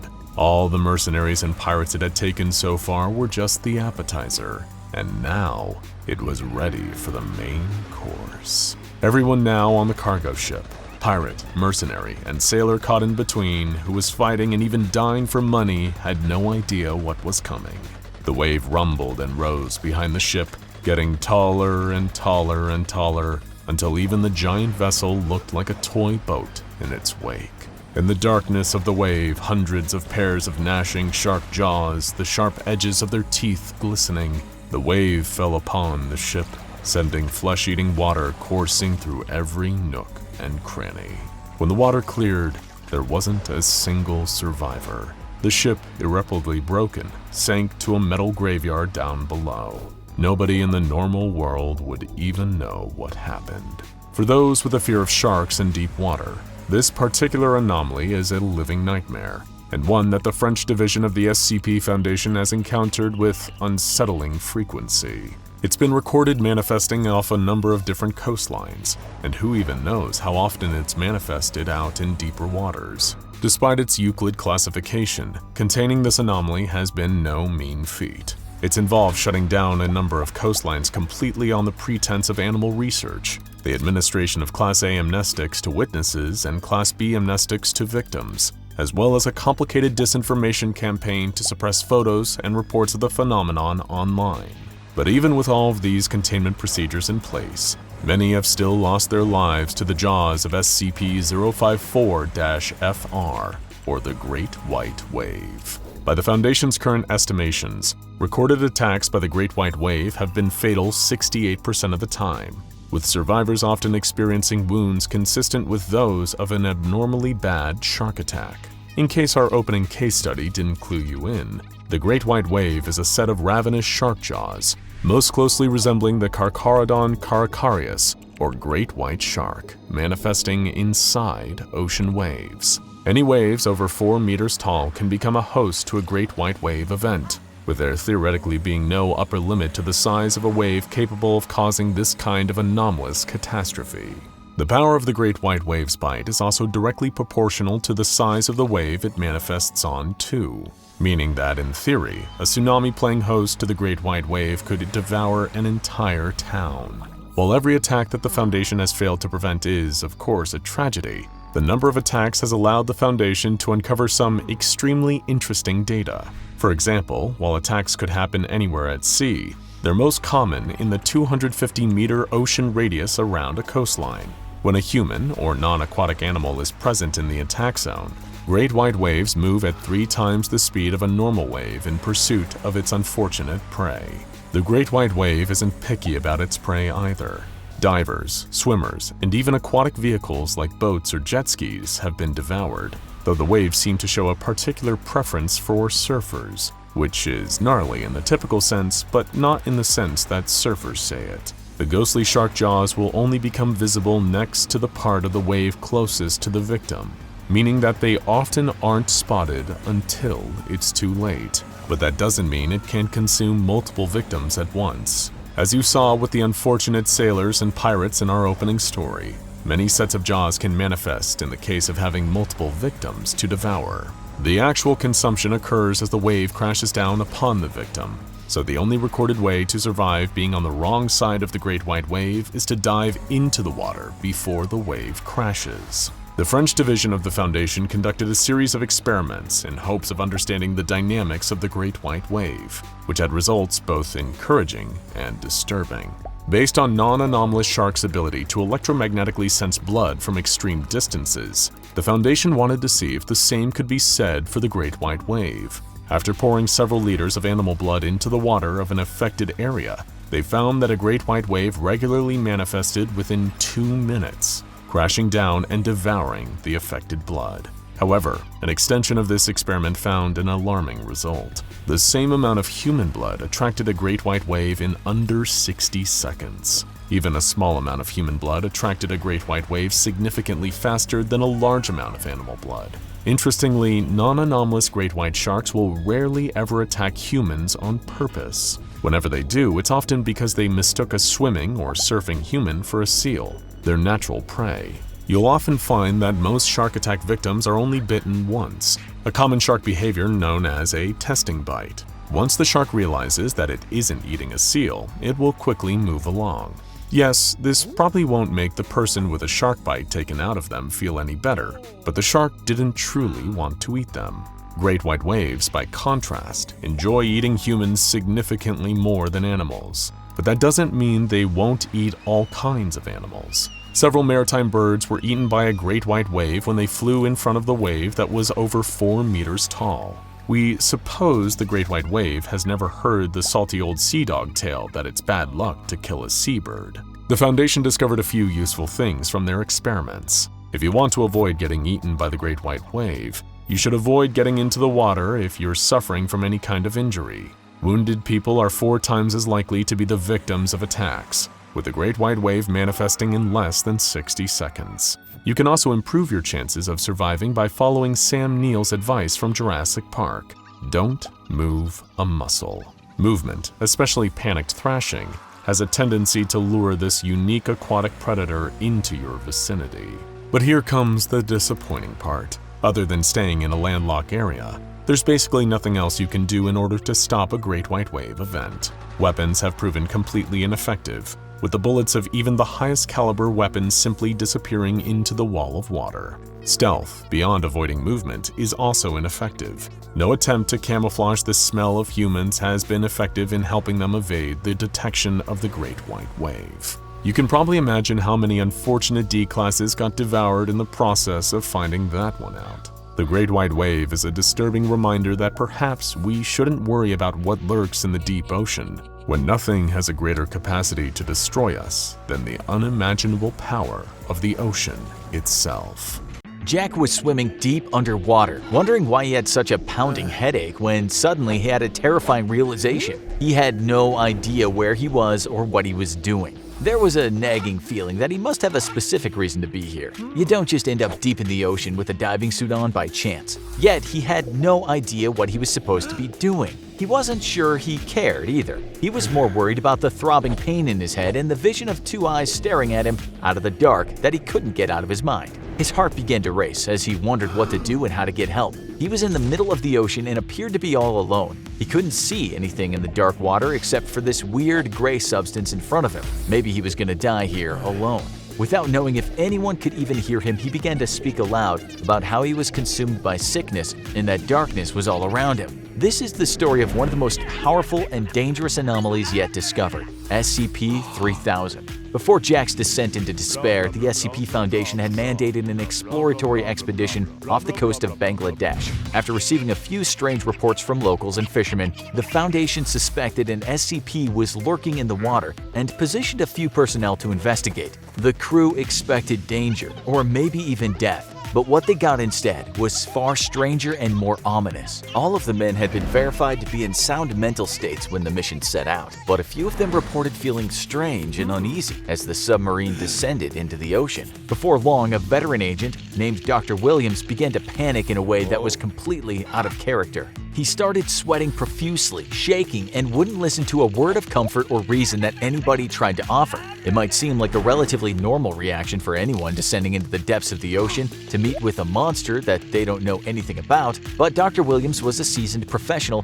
who had been on hundreds of such missions before. There was no logical reason for him to act like this. Although the reaction of Dr. Williams was the most extreme, he wasn't the only one who started to feel strange. Multiple agents developed a creeping feeling of unease that swept over them. One of the calmer men tried to reason with Dr. Williams, asking him what was wrong and if he could explain exactly how he was feeling. That's when things got even stranger. Not only was the doctor extremely anxious, but he now seemed incapable of giving a real response to any questions thrown at him. He could only mutter that he was missing something, but he wasn't sure what. Knowing that many SCPs can bend reality and the human mind, many of the personnel began to have second thoughts about the mission and even asked for permission to call off the mission. But they were mandated to continue, so they went on. As the team went deeper and deeper into the ocean, things only got worse. Even the previously calm crew members became spooked and antsy, while the ones who were already anxious were now sweating and jittering. As for Dr. Williams, he was now pacing back and forth around the submarine, saying things nobody could understand. Every time he looked at his colleagues and his close friends, he seemed to stare straight through them and would call them by the wrong names. It was as if his mind had moved to a different dimension. Whenever someone asked him to perform his normal duties, he looked more confused than ever. Still, the team went deeper. Dr. Williams began to whimper and say the word no repeatedly, growing louder and louder until he was screaming, and the others were forced to sedate him. Just then, something came into view. It was what would come to be known as SCP-3000. The thing was huge, so huge that its whole body couldn't be seen out of the submarine window. It was a horrible eel-looking creature with a head as big as a town and haunting eyes that lit up the black ocean around it. But perhaps the strangest part was this giant eel seemed to be producing a weird gray liquid. Even the sedative wasn't enough to keep Dr. Williams calm anymore. There was a strange blank look in his eyes as if the light and life had left him, and he just began screaming no repeatedly again and wouldn't respond to any attempts to calm him down. Not that anyone else was very capable of calming him down at this point. Even the crew members that had been holding up well were starting to act strangely, and nobody could get the image of these ominous eyes out of their heads. Then things went from bad to worse. Williams began screaming and shouting madly as if he was being tortured by an unseen force. The men tried to restrain him, but it was no use. He began smashing his head against the submarine window until it cracked, putting the whole mission and everyone's life at risk. He fell to the ground injured, chanting that there was nothing, whatever that meant. It was an emergency scenario. They began applying first aid to Williams as the submarine ascended to the surface as quickly as possible before the pressure of the ocean caused the cracked window to explode. By the time they reached the surface, Williams was dead. But there was something even more chilling than the circumstances of his death. Every single man who had been in that submarine experienced the same thing on the days that came afterward. The image of the eel-like creature's eyes seemed burned in their minds permanently. It would haunt their waking hours for the rest of their lives, and sleep was no escape either, as they would appear in both their dreams and nightmares alike forever. A second mission had to be sent to gather more information about the strange beast. Already, there were many theories and question marks surrounding SCP-3000. How big was it really? Was it sentient? What was the liquid for? None of the men who had been on the previous mission were willing to return to the waters, but a new group of brave recruits volunteered. They were about to find out what so many in history have learned the hard way, that bravery and foolishness are often mistaken for the same thing. This time, the mission would not be in a submarine, but in dive suits, in order to observe the anomaly in even closer detail. and to eliminate the chance of one team member self-sabotaging the submarine, killing them all. They were transported to the location by boat, and the 3 men splashed into the ocean. They descended, and at first everything was going well. In case anything went wrong, the 3 of them were tethered together for extra security. But the deeper into the ocean they swam, and the closer they got to SCP-3000's location they got, the stranger things became, just like on the last mission. First, there were a few minor cases of confusion. One of the team, Jack, thought it was his responsibility to lead the navigation, but another, Roberto, also thought it was his job. In fact, navigation was actually the job of a third team member, Amir, but he seemed to have forgotten. Everyone was getting confused. The team listening in on the conversations at the Foundation headquarters grew increasingly concerned about what they could hear. Was everyone losing their minds? Hopefully, nobody was about to pull another Dr. Williams on them. Still, the project leads couldn't afford to tell the men to come back to the surface. The Foundation badly needed any information they could get on this SCP, whatever the cost, so they told the men to press on. Things only got worse. Roberto was asking to speak to a colleague who passed away 2 years ago, while the others began to mutter indistinguishable phrases about eyes and darkness, not too dissimilar to the ramblings of Dr. Williams. It increasingly began to look like a suicide mission. Then, there was silence. What was going on? Each of the men had completely lost it, to the point that they cut the tether that was holding them together. All alone, Jack couldn't remember where he was or why he was here. He desperately looked around to try and gauge his surroundings, but he could only see darkness. All he could think about was a pair of large eyes and an overwhelming fear of despair and anxiety,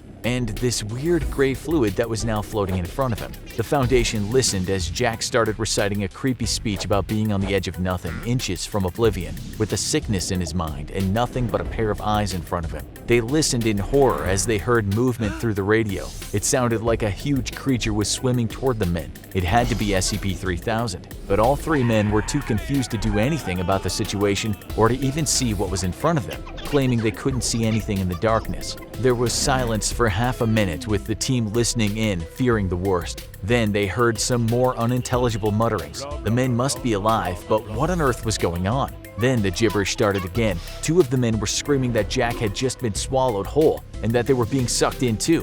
Why couldn't they just swim away? It was chaos. But then a few moments later, Roberto spoke into the radio, saying he was floating alone in the middle of the ocean and had now moved away from the eyes of SCP-3000. He finally seemed capable of forming coherent thoughts and speech. After what had just happened, Roberto now had a theory. He thought that somehow it was impossible to think straight around SCP-3000. When he'd been close enough to see the eyes, Roberto had felt a throbbing pain in his brain and been unable to think about anything. Perhaps it was something to do with that mysterious gray liquid. Even more slime was coming out of SCP-3000 now, and Roberto was determined to get a sample despite the warnings from HQ. In one final burst of motivation, he swam close enough to take some of the gray liquid and put it in a special sample collection unit that was designed to float to the surface for collection later. He had acquired some very important data, but he seemed to have lost all hope of preserving his life. Roberto started telling the team over the radio that he was dying and that his heart rate was too high, but cautioned that it would be too dangerous for anyone to try and rescue him. The personnel continued to try and communicate with Roberto to figure out what was going on, but his words had stopped making any sense until finally he went quiet. Minutes turned into hours, hours into days, and still there was no sign of Roberto or the rest of the divers. After 3 days, his radio, which had only been sending a steady stream of static, finally stopped working altogether and he was presumed dead.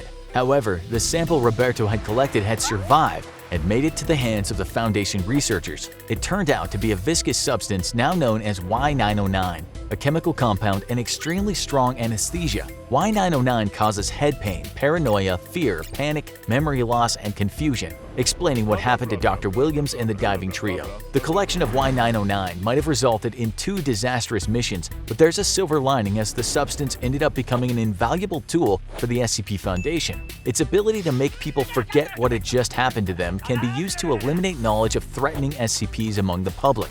It also helps the Foundation staff cope with the traumatic experiences they encounter on their missions. Although other amnestics can be used for the same purpose, none are as powerful as the one produced by SCP-3000. Before its discovery, the amnestics used would break down too quickly, not fare well in storage, or cause undesirable side effects. The only problem is the method of sourcing. The only way to obtain Y909 is somewhat ethically questionable for most people. SCP-3000 produces Y909 after eating, so the best way to stock up on it is by feeding the creature. Sedated D-Class personnel from the Foundation are sent on missions supposedly to observe the anomaly up close, unaware that this mission is one way only. Other divers are then sent later to collect the fluid from a safe distance and store it. Of course, it's all for the greater good of humanity.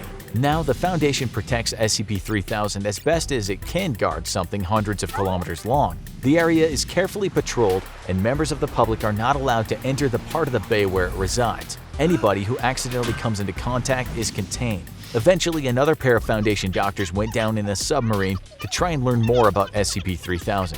One became so affected by Y909 that he began hallucinating. He started talking about Anantashesha, the king of serpents in Hinduism. Anantashesha is believed to be all that will be left after the end of the world because it exists throughout all of time simultaneously. The doctor said he believed that this was in fact Anantashesha, that SCP-3000 simply shows us that eventually everyone dies and fades into the darkness of oblivion, right before he exited the submarine and swam right into his mouth. Luckily for now, SCP-3000 seems to be in a sort of hibernation state. It rarely moves and it doesn't hunt, although it will eat when fed. But no one knows when or if it'll wake, or what it's capable of if it does. Will it destroy the world, or simply drive us all insane?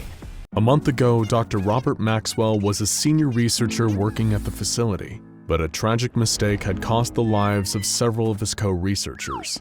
Now he was being led down a bleak hallway in Armed Biocontainment Area 14, a rifle-wielding guard flanking him on either side. The once rising researcher had a very different title now, D-8724. He had been made a D-Class personnel, a death sentence. However, as the guards led him to his possible demise, he wasn't dressed in the typical D-Class orange jumpsuit. No, he was dressed in frilly Rococo dining wear more typical of 18th century France. If anything, Dr. Maxwell looked like he was on his way to meet royalty, and in a sense, he was. The former researcher had begged for any other assignment, but the site director insisted on committing Dr. Maxwell to tea time with SCP-082. He'd always been the talkative type, so the two would make a perfect pairing. And if the creature found him sufficiently amusing, then Maxwell might even leave the containment cell alive. He had heard legends of the giant creature they called the Cannibal. Maxwell hoped they were just stories. Dr. Maxwell was pushed by the guards into a large, luxuriously appointed room, and the doors were locked behind him. He felt like a child, surrounded by freakishly large furniture and 10-foot-high ceilings. The fog of obnoxious floral perfumes couldn't fully cover up the pervasive smell of death that lingered in the cavernous halls of 082's palace. Thanks to an elaborate ruse conducted by the Foundation, SCP-082 believed he was the King of France, and that his containment cell was a palace where he remained for his own safety. The creature's continued good behavior and everyone else's safety relied on visitors keeping up that lie. Maxwell had never worked in this area of the facility, so a lot of the standard procedures were new to him. Still, his superior had given him a clear directive: talk to the monster, communicate with him, be cordial and friendly. See if you can find out more about his mysterious past. And most importantly, if you want to survive, don't annoy him. The down-on-his-luck scientist gulped inside, trying to steady his nerves in this oversized fake French palace.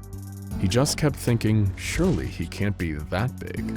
He almost talked himself into believing that the accounts of the creature were just that, tall tales, until a huge figure began lumbering into the main chamber. It was him, SCP-082, also known as Fernand the Cannibal. SCP-082 was an 8-foot-tall hulking monster, built sturdier than the castles it likes to imagine are its true home. Swollen, bloated, and grossly out of proportion, the creature clocks in at over 700 pounds, most of which is pure muscle that's almost impossible to pierce with conventional weaponry. SCP-082 stopped just feet away and stared at Dr. Maxwell with its beady, sunken-in eyes, like a hungry rat. Just the sight of it struck terror into Dr. Maxwell's heart, but he didn't dare show his fear. Instead, he remembered his brief training, bowing politely and forcing a smile, referring to the creature as Your Highness, and profusely thanking it for granting him an audience. The monster continued staring without saying anything, and then gave a wide, lockjawed grin, showing off its huge teeth. It did everything through gritted teeth, except eat and sing. Dr. Maxwell hoped he wouldn't be a part of either activity. Fernand gave a low, booming chuckle. He thanked Dr. Maxwell for coming to give him some company, and invited him to come further inside and take a seat, adding, with a sly wink, that he won't bite. The monster complained that he so rarely gets visitors to the palace these days, but he omitted the fact that the main reason for this was his tendency to devour them. Maxwell nodded and followed the giant deeper into its oversized abode. He couldn't help but notice that the monster's arms looked like huge, fleshy punching bags. He knew that if Fernand wanted to, he could easily crush him flat, just like he'd done to so many unfortunate guards during containment breaches. Fernand told Dr. Maxwell that he was thinking of having some decorating work done. The walls of his palace were starting to look awfully drab, and he gestured to one covered with a rusty red streak. Maxwell remembered that D-class cleaners were sent into the containment cell twice a month to tidy any of Fernand's messes, but they often ended up becoming one of the messes themselves. The creature encouraged Maxwell to take a seat at his oversized dining table, while he tended to a pot of what he said was full of delicious onion soup. Maxwell obliged his host's request and took a seat at a huge chair that made him look like a 6-year-old sitting at the grown-ups table. Meanwhile, Fernand was using a huge machete-like knife to cleave onions in half for his bubbling pot of stew. Even though Fernand had shown no signs of outward aggression, as he watched the cannibal hack away at onions with his enormous knife, Maxwell could feel himself beginning to sweat. After all, they didn't call this creature the Cannibal for nothing. This was a monster with a truly horrifying body count. During previous containment breaches, it had taken enough tranquilizer to put down 2 elephants to subdue the creature, but not before multiple agents quite literally lost their heads in the process. Fernand was able to bite them off with one huge chomp like he was eating a drumstick, snapping right through the bone with his incredible tooth and jaw strength. Surprisingly, when he wasn't on a violent rampage, Foundation researchers had found SCP-082 to be unusually polite and forthcoming, offering the researchers plenty of information about himself and his past. The only problem was that almost everything the creature said was a complete lie. From his time as a researcher, Maxwell knew that there were only a few details about the creature that could be ascertained for certain. SCP-082 would reliably answer to the name Fernand, and genetically, Fernand was technically human. The means by which Fernand became so grotesquely huge, strong, and cannibalistic are still unknown. Foundation personnel are still looking into whether it's due to some kind of anomalous genetic mutation, or by more supernatural means. All we know is that he's big, unpredictable, and extremely dangerous. Dr. Robert Maxwell sat terrified at the dining table of SCP-082, listening to Fernand's slightly dull blade chop through the final onion, which he then tossed into the boiling soup. Fernand had switched the topic of conversation to one of his favorite fictional characters, Hannibal Lecter. Of course, Hannibal the Cannibal isn't quite so fictional to Fernand. While he's been shown to be extremely intelligent in terms of puzzle solving and memory, he seems to have no understanding of the distinctions between fiction and reality. He assumes all movies and TV shows are a form of documentary or reality television. And ever since seeing The Silence of the Lambs, Fernand has been eager to meet with Dr. Lecter, which he emphasized to Maxwell over and over. Since trying to explain the concept of fiction to Fernand had never previously worked, Maxwell simply told him that Dr. Lecter is extremely busy at the moment, but will visit whenever he gets a chance. This seemed to satisfy Fernand, who placed 2 large bowls of steaming soup on the table before sitting down a little too close to Maxwell. He couldn't help but notice that the giant cannibal was now sitting within biting distance, and as a lowly D-class, nobody would be rushing in to save him if things went south. Fernand began ranting through his clenched teeth once more, occasionally stopping to consume a hefty spoonful of onion soup. Maxwell was sure to do the same, not wanting to seem anything less than polite. But soon the tenor of Fernand's rant began to shift. Typically the monster spoke French or heavily accented English. Now he was affecting the accent of a Victorian gentleman, peppering his speech with "tally-ho" and "the game is afoot." Maxwell was confused at first. but quickly realized the game Fernand was playing. It's well known that Fernand is a pathological liar who likes to play numerous characters, changing his mannerisms and clothes accordingly. These personas have included a vampire, Big Bird, Andre the Giant, Foundation researcher Dr. Bright, the Incredible Hulk, Alexander the Great, Captain Hook, Dr. Frankenstein, and Frankenstein's monster. And, of course, in this case, the iconic fictional detective, Sherlock Holmes. Fearing for his life in this strange situation, Dr. Maxwell did the only thing he could: play along. As Fernand reeled off his Holmesian delusions, Maxwell began to play the role of Dr. John Watson, asking follow-up questions and complimenting Fernand's impeccable deductive reasoning. And it seemed to be working. Fernand played along too, acting as though the two of them really were Arthur Conan Doyle's crime-fighting duo. Towards the end of their game, Dr. Maxwell was even starting to enjoy it, amazed that his quick thinking was actually keeping him safe. But just then, the cannibal froze, as if in a trance. He locked eyes with Dr. Maxwell, like a mad dog that you can't tell if it's going to bite you or not. He saw the creature's gargantuan teeth separating, its huge jaws stretching open. This could surely only mean one thing. Dr. Maxwell winced and prepared for death, cursing that all of his quick thinking had amounted to nothing. Fernand leaned towards him, his gaping maw with its hot onion-scented breath just inches away from Maxwell. And then, he began to sing. The cannibal broke into a raucous Victorian pub song, happy and jovial. In his moment of terror, Dr. Maxwell had forgotten that this was the other reason SCP-082 opens his nightmarish jaws. Relief washed over him, as he knew he was safe, at least for the moment. Not long after, Foundation guards arrived and escorted him from the cell, leaving the delusional giant to his own devices back in the so-called palace. The former researcher had done it. He had bested Fernand the cannibal, and hopefully it would be the last time he'd ever be face to face with that deranged giant. Unfortunately for Dr. Robert Maxwell, in a performance review later that week, one of his superiors remarked that Fernand enjoyed his company and he had done a great job. Such a good job, in fact, that Fernand insisted he have Dr. Maxwell for dinner, or any other meal for that matter, sometime very soon. What was that? A face? Just as quickly as I'd glimpsed it, it was gone. It was cold as death and twice as dark in here. Seriously, I'd never been anywhere so dark.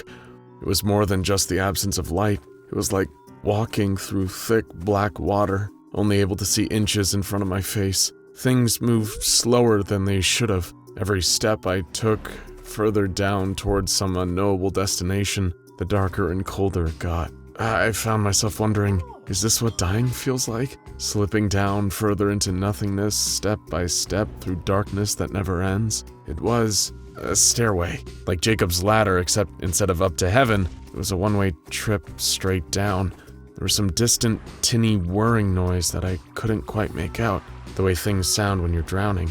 I didn't know what possibility was scarier, that the steps just went on forever and I'd be walking until my bones turned to dust, or that something would be at the bottom, waiting for me in the dark. The deeper I got, the more I got this sense that the latter was true. The way you can feel yourself being watched or sense someone standing behind you. That evolutionary holdover from when humans still took part in the world of predators and prey, and we were not the predators. Some part of us is just built to know when true danger is lurking nearby, or down below, patient and hungry. I could feel its malice rising up the stairs towards me, the way people in a skyscraper catching fire can feel the heat coming up from below, and know it's already too late for them. For the first time, my eyes came into focus, and I made something out in the distance. When I realized what it was, and worse, how strikingly familiar it was, all I could do was scream. That's when I woke up, drenched in sweat and relieved to see the darkness of the stairway replaced by bright morning lights shining in through my bedroom window. My brother Steve was standing there with a concerned look on his face. He told me I'd been screaming in my sleep and asked me if I'd been having that dream again. It made me feel like an idiot, but I had to nod and tell him, yes, it was the same one. This weird nightmare I've been having day after day, and despite it almost always being the same thing, it somehow never got any less frightening. There was no way to even describe the profound sense of dread I felt walking down those stairs and finally seeing what was waiting for me below, even though I could never actually remember what it was upon waking. Steve told me not to worry about it and tossed some clothes onto my bed. He assured me that it was probably just final stress, seeing as we were a mere few months from graduating. I needed to be up and at 'em today. We were touring one of our first choice colleges. My brother and I had always been close. Even if we hadn't been fraternal twins, I think we still would have been best friends. All through elementary, middle, and high school, we were practically joined at the hip. So it only made sense that when we were getting close to graduation, we wanted to go to the same college. We'd be friends to the end, till we were old men on the porch in rocking chairs. It so happened that we were together in the end, just not in the way I'd hoped. The two of us arrived to check out the potential college a few hours later. It was a nice day out. The brightness of the sky and the lush greenery across campus quickly banished the bitter memories of that bad dream. High school hadn't exactly been a picnic for me. I'm the nervous type, if you couldn't already tell. Steve, who was the more outgoing and confident one, always looked out for me. He'd always been there whenever I was dealing with bullies or academic stress. But at college, I felt like I could reinvent myself and become the kind of person I'd always wanted to be. As we hopped from building to building across the tour, checking out the different facilities and attending a few sample lectures and seminars, I was only becoming more confident that college would be the place for me to finally bloom. It was perfect for me. But despite this college being exactly what I'd wanted in terms of lifestyle and academic pursuits, there was a certain stain on its reputation. If any university is around long enough, or any building at all for that matter, weird incidents are bound to accumulate. Some places have ghost or cryptid sightings. This college had disappearances, not just one or two. 6 different students and 1 janitor had disappeared from the campus. The people had nothing in common except for the fact that they frequented the college. Ages, races, genders, and majors varied across all the missing people, and none of them had known each other. No notes were given, no clues discovered, no remains ever found. A number of the cases are even still open today. It's a frightening thought that people can just drop off the face of the earth like that and never be found. There are over 500,000 missing person cases in the United States back in 2020 alone. It's more common than you think. Still, I comforted myself with the knowledge that thousands of new students came in and out of the college every year, and only a handful of disappearances. What were the chances that something bad would ever happen to me? Though, to be fair, every person who actually did disappear in their last moments thought, what are the chances something like this would happen to me too? We were several hours into the tour when the coffee Steve had on the way over finally caught up with him. He needed to go. Bad. So he asked our tour guide whether there was a bathroom anywhere around here. She told him that he could find one pretty easily on the ground floor of any administrative building nearby. In the meantime, we'd be making our way over to Lecture Hall 2B, so he could simply catch up with us there once he was done. Steve left, and I didn't think anything of it at the time. I was too wrapped up in the tour. It was only half an hour later, when we were finishing up and preparing to leave Lecture Hall 2B, that his absence from the group suddenly became a lot more noticeable. I started feeling nervous. He'd just gone to the bathroom. What could be taking so long? I ran through all the more rational explanations in my head. Maybe there was a long line. Maybe the bathroom was out of order when he got there and he needed to find another one. Maybe he got a little lost on the way there. Maybe he got a little lost on the way back. There were so many perfectly rational reasons he wasn't with us right now. But as the minutes dragged on, each one felt a little less likely, and a dark pit of dread began to form in my stomach. It wasn't long before I alerted the tour guide. Naturally, she tried to calm me down, saying how likely it is that he'd just gotten lost. Steve was a smart kid. He was thinking of going to this college after all, so he must be smart. There was a smattering of laughter from the tour group. Still, she put the word out to her fellow staff members, and the search began. Despite trying my best to avoid panicking, the stats about all those disappearances just kept flashing through my mind. What if we were the unlucky ones? What if Steve had actually disappeared just like the others and I'd never see him again? As the hours marched on and he still wasn't found, that was all I could think about. I didn't want to lose him. I tried calling his cell phone and texting him countless times but got no response. You can only imagine my relief when I suddenly got a call from him. Though when I heard the content of the call, that relief quickly disappeared. The reception was patchy, and his voice had a strange echo to it, like he was somewhere deep and cavernous. There was this other noise in the background too, this strange tinny whine that felt oddly familiar. I only caught a few words from him before the call cut out. The door! Stay away! It keeps going! Something down here! Don't come looking! Oh God. If I was scared before, I was utterly mortified now. I couldn't just leave my brother in a situation like this, no matter what he told me to do. I had to find him somehow, I just had to. Nobody else seemed to take it seriously, but I somehow knew he was in the most terrible danger. That's when I decided to head to the one place I believed he would be, the administrative building. It was such an unremarkable little building, hardly the kind of place where you'd expect some terrible secret to be hiding. But dangerous things often hide in plain sight. Things like the door. It was one of those things from Steve's message that had stuck in my head. The door. Call it instinct, call it intuition, call it blind, dumb luck. But when I was standing in front of an average-looking door in that unremarkable administrative building, I knew I was staring at the exact door that my brother had been talking about. It radiated bad vibes. Dark energy was practically humming off of it, but I wouldn't let that stop me. Perhaps I was stupid, going in without help. While it's easy to criticize from the safety of your home, it's worth remembering we do silly things when we're afraid. And I mean, this was my brother we're talking about here. No one in the world was more important to me than him. No one. The second I entered the room beyond the door, something changed. It was like stepping into another world entirely. The air was thick and oppressive. The floor below me and the walls around me were ungodly cold. But most remarkable of all was the dark. Even my phone's flashlight at full power barely made a dent.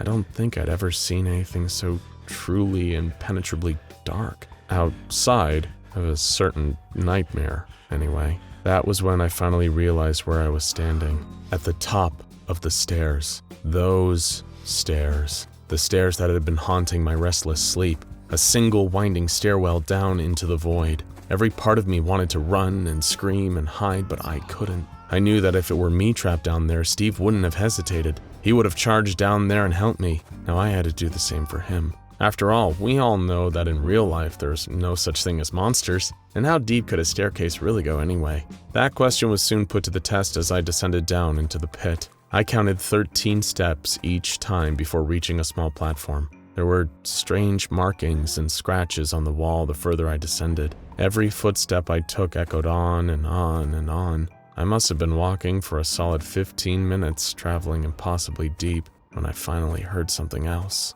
I called out Steve's name, but quickly realized it wasn't him. It was a little girl, weeping, a few hundred feet below. I couldn't tell if she was afraid, in pain, or both, but hearing it put ice in my veins. What the hell was going on down there? Had whoever taken her taken Steve too? What exactly was I dealing with? These were the questions racing through my mind as I got deeper and deeper into the belly of the beast. Time ceased to matter as the flights went on and on beneath me, even descending into deeper, colder darkness. I was literally walking into my own nightmare, but seeing as the only alternative was leaving my brother to die down here, I couldn't do anything else. I was down countless flights of stairs when I finally saw him. He was a distant, pale speck, dithering and afraid. He was a full flight down from me. I was so happy to see him that at first I didn't even notice anything was wrong. But as I got closer, I began to realize that this wasn't the Steve I knew. The dread crept into me, spreading through every cell like a virus. I finally knew why I recognized it. It was the thing from my dreams. The monster whose appearance always brought those terrible nightmares to an end, but what did it mean to see it in real life? It was Steve's face, but it seemed larger and deathly pale. I froze, and as the face drew closer to me, I realized it had no irises, no pupils, no nostrils, and no mouth. It wasn't my brother. It looked like a terrible death-like mask modeled after him. I tried to scream as it appeared right in front of me, just as I had in my dreams, but it was too late.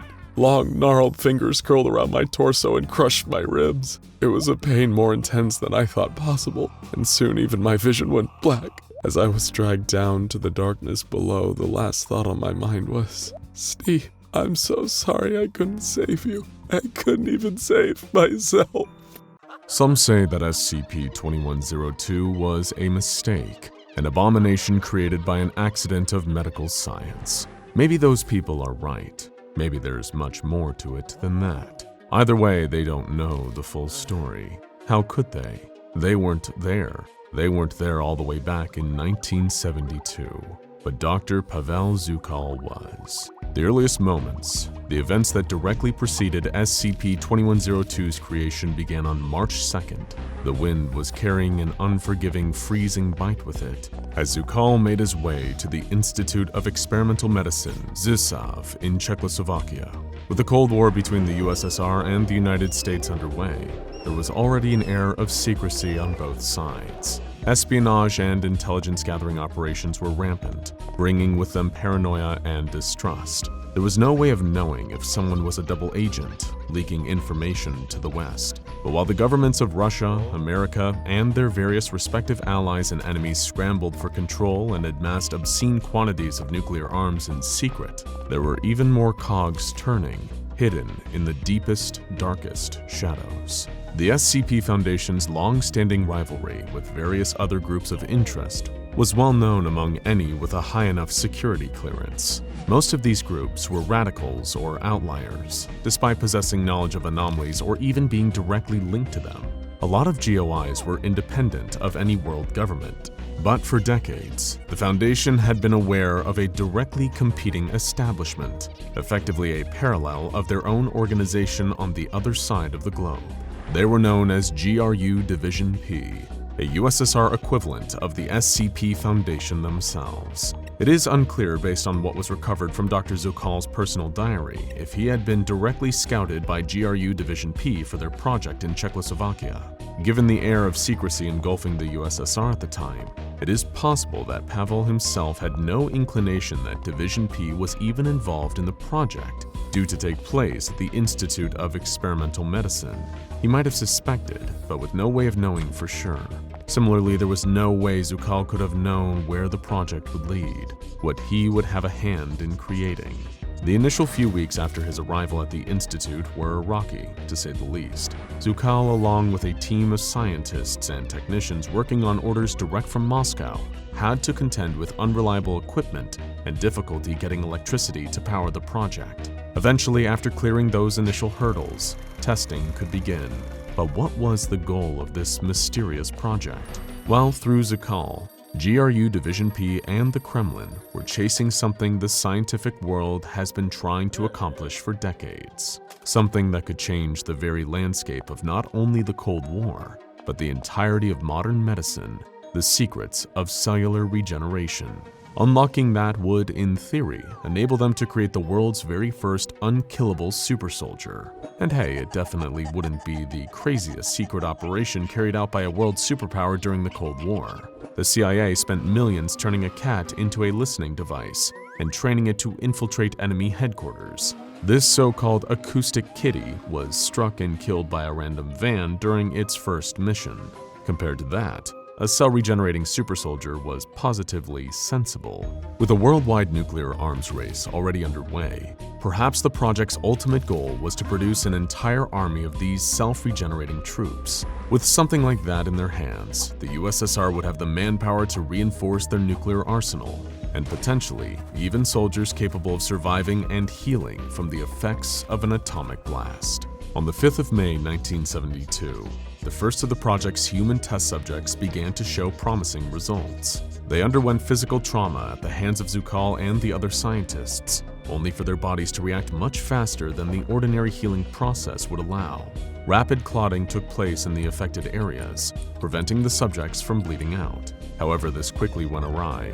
The clots turned into severe lesions. Realizing this had occurred thanks to Macaulay, one of the other project scientists administering too much neodymium, Zukal chastised his colleague, vowing him to drag him to Moscow personally if another mistake like that ever took place again. Unfortunately, by the last few days of June, Dr. Zukal and his team were no closer to success. Every subject that underwent testing succumbed to the same necrosis. Reducing the amount of neodymium had only made the reaction worse, something Pavel couldn't allow Macaulay to know without the risk of it being held over his head for the remainder of the project. In every instance, the doctors were able to trigger rapid cell division, 50 times faster than that which occurs in the ordinary healing process of human beings. But the biggest drawback was that this division would quickly become uncontrollable. It was creating enough new matter on a cellular level that it would choke each test subject in its own excess waste. As you might expect, Dr. Zukal noted this in his diary that this process wasn't a pretty sight. Come mid-August 1972, the project scientists decided they needed a test subject with more resilience than the average person, and a suitable candidate was provided. He was a counter-revolutionary who had been sentenced to 15 years in a uranium mine as a punishment detail. Despite such an extended period of time under the harsh conditions of the mine and the close proximity to a radioactive element such as uranium, the man managed to survive unscathed. Upon closer examination, this new guinea pig, referred to as X16, had a rate of healing twice as fast as that of an average man.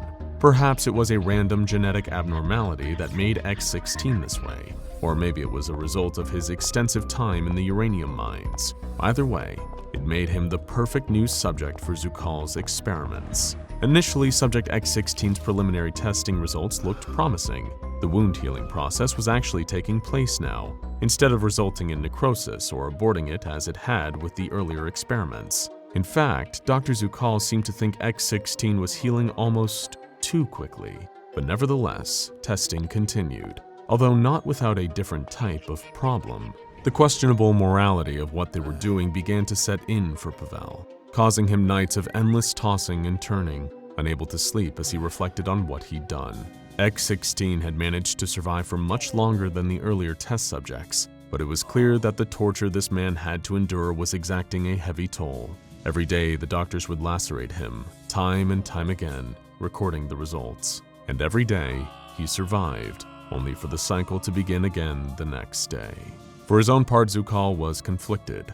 On the one hand, the results of the testing were proving successful, lasting far longer and working far more effectively than they had in the past, and yet on the other, it came at the cost of one man's continued suffering. To make matters worse, Pavel had no way of voicing his concerns to any of his team. Any questioning of his orders or the project's methods would have been viewed by GRU Division P and the KGB as sedition and treason, earning the good doctor a one-way ticket to a gulag, or, if he was lucky, a clean shot to the back of the head from an agent's pistol. Often morality is sacrificed for the greater good, in the pursuit of the advancement of science or a nation's goals. But now that the project was showing results with X16, now that it was real, what they were doing still weighed heavily on Dr. Zukhal's conscience. Then, on October 15, 1972, the final piece of the puzzle seemed to become clear. By introducing the correct amount of stabilizing agent into the serum they had concocted, Zukhal and his team had perfected the composition. Upon administering this newly completed version of the solution, the doctor noted in his diary that Subject X16 was responding well. At least, medically, the subject was responding well. It was clear that the continuous experimentation he had been subjected to was causing uncooperative behavior in X16. But so close to the cusp of achieving the project's goals, Dr. Zukhal was quick to cast aside his previous doubts about the ethics of their methods. They were so close to victory, so close to the project being over, that it no longer mattered how cooperative X16 was being.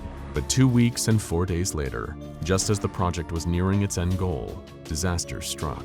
MU Dr. Elena Orakova was one of the scientists on Zukhal's team, who had primarily helped when examining the early cell divisions, those that were leading to necrosis and causing test subjects to produce too much excessive genetic material.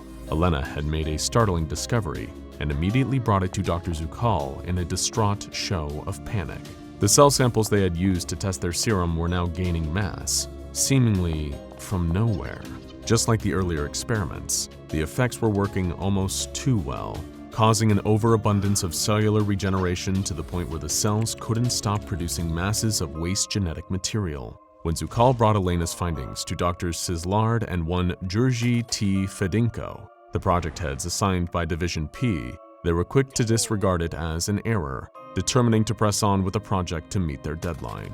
Over the course of the following weeks, up to late November, Zukhal was trying to determine what was causing this change. It was clear that unless he and Elena could resolve the issues with the serum, Subject X16 would be a total failure. But time was running out, with their superiors at GRU Division P and the Kremlin expecting results by early December. Under untold amounts of pressure and subsequent stress, Dr. Pavel Zukhal found himself losing time, unable to sleep to the point where he was drifting off whenever he was on the verge of a breakthrough. By the end, Elena was the only member of the team trying to help him methodically figure out what had gone wrong. The deadline for the project arrived on December 2nd, 1972. Pavel didn't sleep all night leading up to it, knowing he would have to present a functioning super soldier to GRU Division P. In the best case, he was risking being accused of negligent failure, forced to restart the project from scratch, making his months of hard work redundant. But worst case scenario, Zucol could be charged with treason for having not completed the task he was selected for. On the 2nd of December, he wrote, "I really don't know which is better. Tomorrow is a day too." Nobody knows if Dr. Pavel Zucol lived to see that tomorrow. His final diary entry was made on the day SCP-2102 was born. For months, the SCP Foundation had operatives embedded within the Czechoslovakian government as part of innumerable Cold War espionage gathering efforts. During that time, their agents had gathered enough intelligence to make the Foundation aware of a GRU Division P project based at the Institute of Experimental Medicine, and that the scientists there were looking to unlock the secret of rapid cellular regeneration. Someone, possibly even one of Zucol's team, had managed to infiltrate the project and had leaked documents to the SCP Foundation, explaining what was going on in Czechoslovakia. The plan was that the Foundation would move in secret of course, to extract and contain test subject X-16 in January of 1973. That day would never come to fruition though. On the 2nd of December, only a month before they had planned to act, the Foundation became aware of a catastrophe occurring at the Institute of Experimental Medicine. One of their agents in Czechoslovakia alerted them to a disturbance that had caused civilians and scientists alike to run from the institute in fear for their lives. Something had gotten loose, and the Foundation had to act fast. Luckily, a reconnaissance team was stationed in Eastern Europe. Members of various mobile task forces who had been spying on GRU Division P and the rest of the USSR. Moving quickly, the recon team was deployed to Czechoslovakia. Led by a field commander named Merrick, they were given the objective to determine the cause of the situation and, if possible, recover its anomalous source. Merrick and the recon team arrived on site at the Institute's grounds. The entrance to the bunker which had been housing the project was left wide open, with not a soul in sight. As the team progressed further, Merrick couldn't help but notice a pungent smell permeating the labs and offices that they passed. Foundation Command urged their operatives to proceed cautiously and recover any paperwork they could. Among the logistical documents was a diary belonging to one of the scientists, although the name Pavel Zucol on the cover was no longer legible, forever lost. The further he and the other MTF agents progressed, the worse the smell got. They located an elevator, deciding to take it down to the lower levels of the bunker. One by one, the team filed in, Merrick radioing command. "Command, any seismic activity in the area?" he asked. Not that we know of, Merrick," came the Foundation's reply. "Why?" I think I just felt something move down there." The elevator had barely descended a foot before it hit something, stopping in an instant. As Merrick tried once again to contact Foundation Command, that same something came tearing through the elevator floor. Over the radio, the SCP Foundation were treated to a cacophony of screeching, tearing metal, along with the screams of their own men. What Merrick and his team had encountered may have once been a man, perhaps someone subjected to cruelty and torture, but now all they saw was an amorphous, fleshy mass. Immediately, the recon team opened fire, engaging what they assumed was a raging monster. It probably never occurred to them that they might have just wanted to be free after years of imprisonment, followed by months of horrendous experiments. Minutes later, Merrick was able to get in contact with Command again, locked in a heated battle with the entity. But every round fired, every shot their guns landed, nothing was having any effect. Whenever Merrick dealt damage to the creature, part of it seemed to grow, faster and faster each time. Their guns were useless, unable to stop the expanding monstrous test subject. Even grenades thrown by the MTF operatives, causing multiple explosions, did little to stop the entity in its tracks. Listening in over the radio, knowing they had few options left, the SCP Foundation dispatched a pair of F-4 Phantoms, long-range supersonic fighter jets, equipped with a payload of M47A1 napalm incendiary bombs. With Merrick and his men almost on the ropes, Command issued an order to retreat. They fled the bunker, only to feel the ground shake beneath their feet. The monster had breached the topsoil, still coming after them. Jones, one of the Foundation's agents, was pulled under the encroaching shapeless mass, crushed to death as it continued its pursuit. Utterly horrified at the sight and speed of the creature, Merrick started begging command over the radio to get its fighter jets to the scene. 6 minutes later, the sound of twin turbine engines shot through the air, followed by the whistle of bombs careening down towards the ground. In a second, Merrick, his team, and the creature were engulfed in a fiery explosion, the heat proving enough to cauterize the fleshy abomination's expanding tissue. Ever since December 1972, the entity now designated as SCP-2102 has been housed at Site-122, contained by the SCP Foundation. They keep it in a modified cell, restrained at all times with its hands and feet in padded sleeves. This is done in order to prevent the risk of injury, either accidental or intentional, given both SCP-2102's anomalous properties and its self-destructive tendencies. Its body is covered in scars, both from its previous escape attempts, back when it was known as Subject X-16, and from burns from the F-4 Phantom's napalm payload. These particular injuries seared the entity's ears, mouth, and eyes closed, rendering it deaf, mute, and blind. If SCP-2102 ever suffers any form of external injury, its anomalous properties will trigger. The creature, as you might have guessed, possessed an advanced form of cellular healing, able to regenerate from all wounds inflicted on it. However, the process was never perfected. It still works too well, so well that SCP-2102's cells don't know when to stop. Instead, they continue producing bodily tissue, expanding its mass into every available space without a halt. The process can be slowed if an obstacle is introduced, boxing in the exponentially growing tissue. However, any object or person in its path is eventually crushed under the mounting pressure. At present, the Foundation still has no idea how much SCP-2102's tissue could expand, potentially even posing a risk to the entire world if left unchecked. There is only one surefire way to stop the creature's healing. It can only be halted by cauterizing the open wound with intense heat. It's literally a surefire solution. SCP-2102 is a result of the good Dr. Zukal's work, combined with his and GRU Division P's willingness to put aside their morality. They didn't create an undying, regenerating super soldier for the USSR as they had intended. Instead, all they accomplished was turning a tortured man into a monster, an abomination endlessly tormented by the experiments performed on him. Not quite as useful on the battlefield, is it?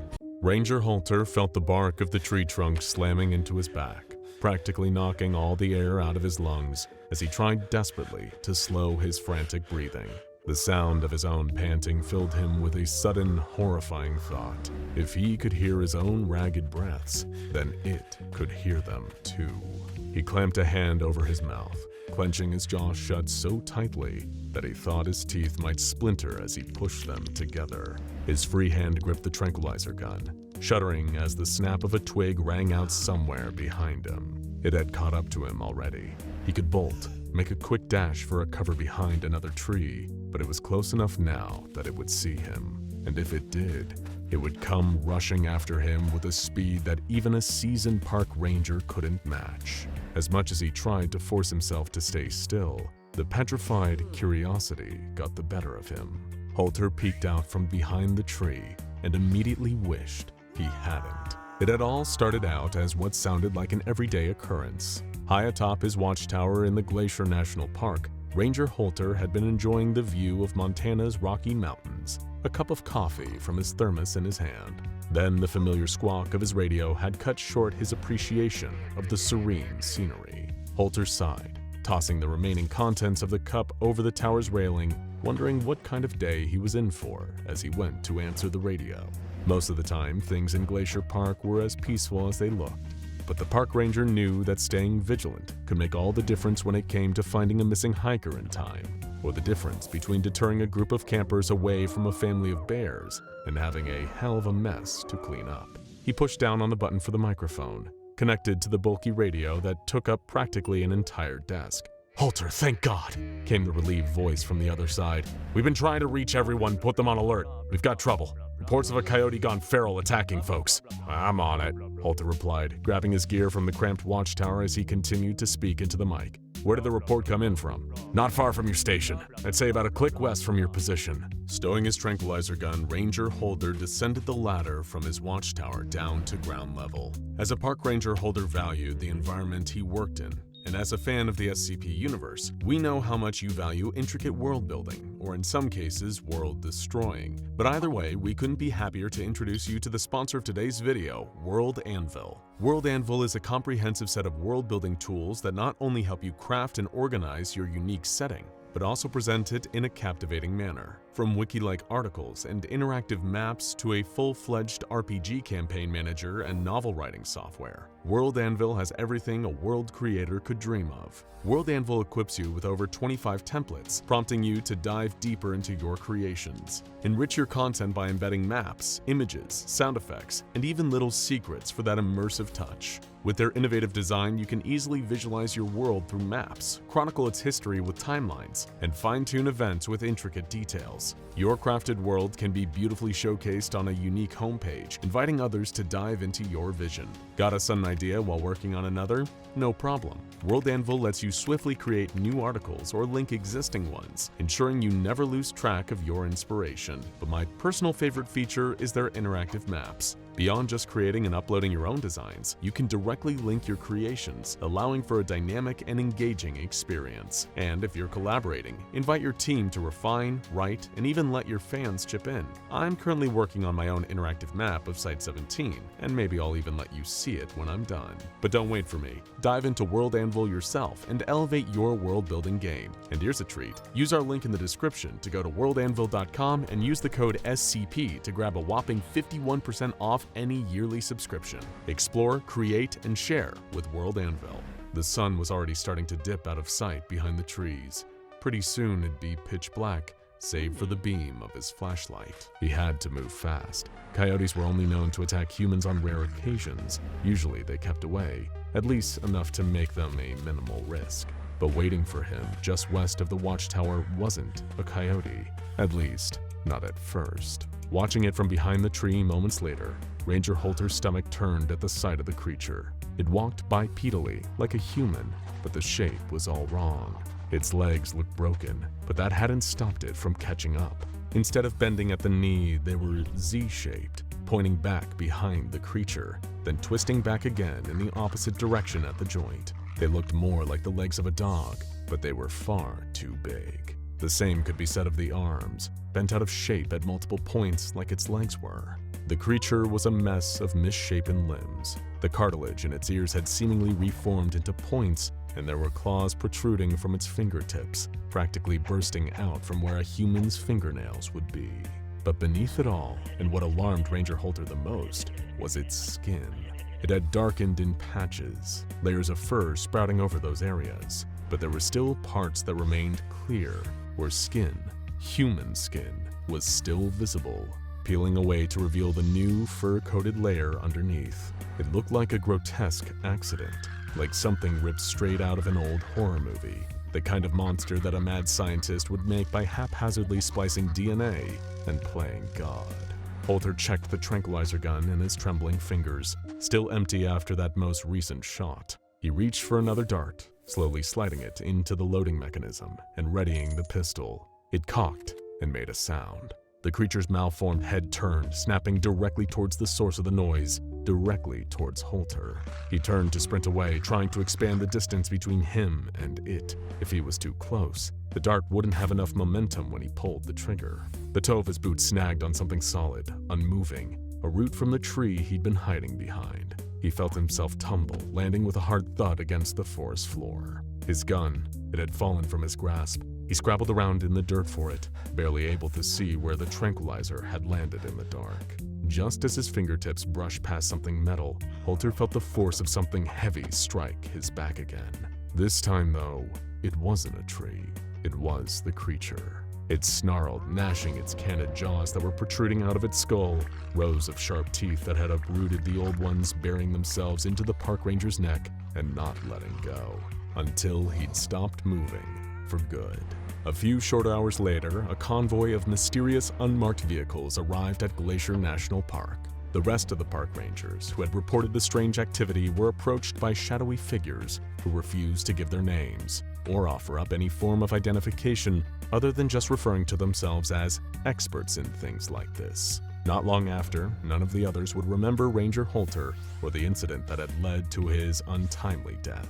After administering amnestics, it didn't take the SCP Foundation search party long to discover a lone coyote sniffing around the remains of a park ranger covered in blood. The wild animal was captured, to be brought back for testing before being re-released into the wild. Meanwhile, the Foundation scoured the rest of the area until they came across the real culprit. Standing in a clearing a short distance from a footpath through the forest was SCP-1579.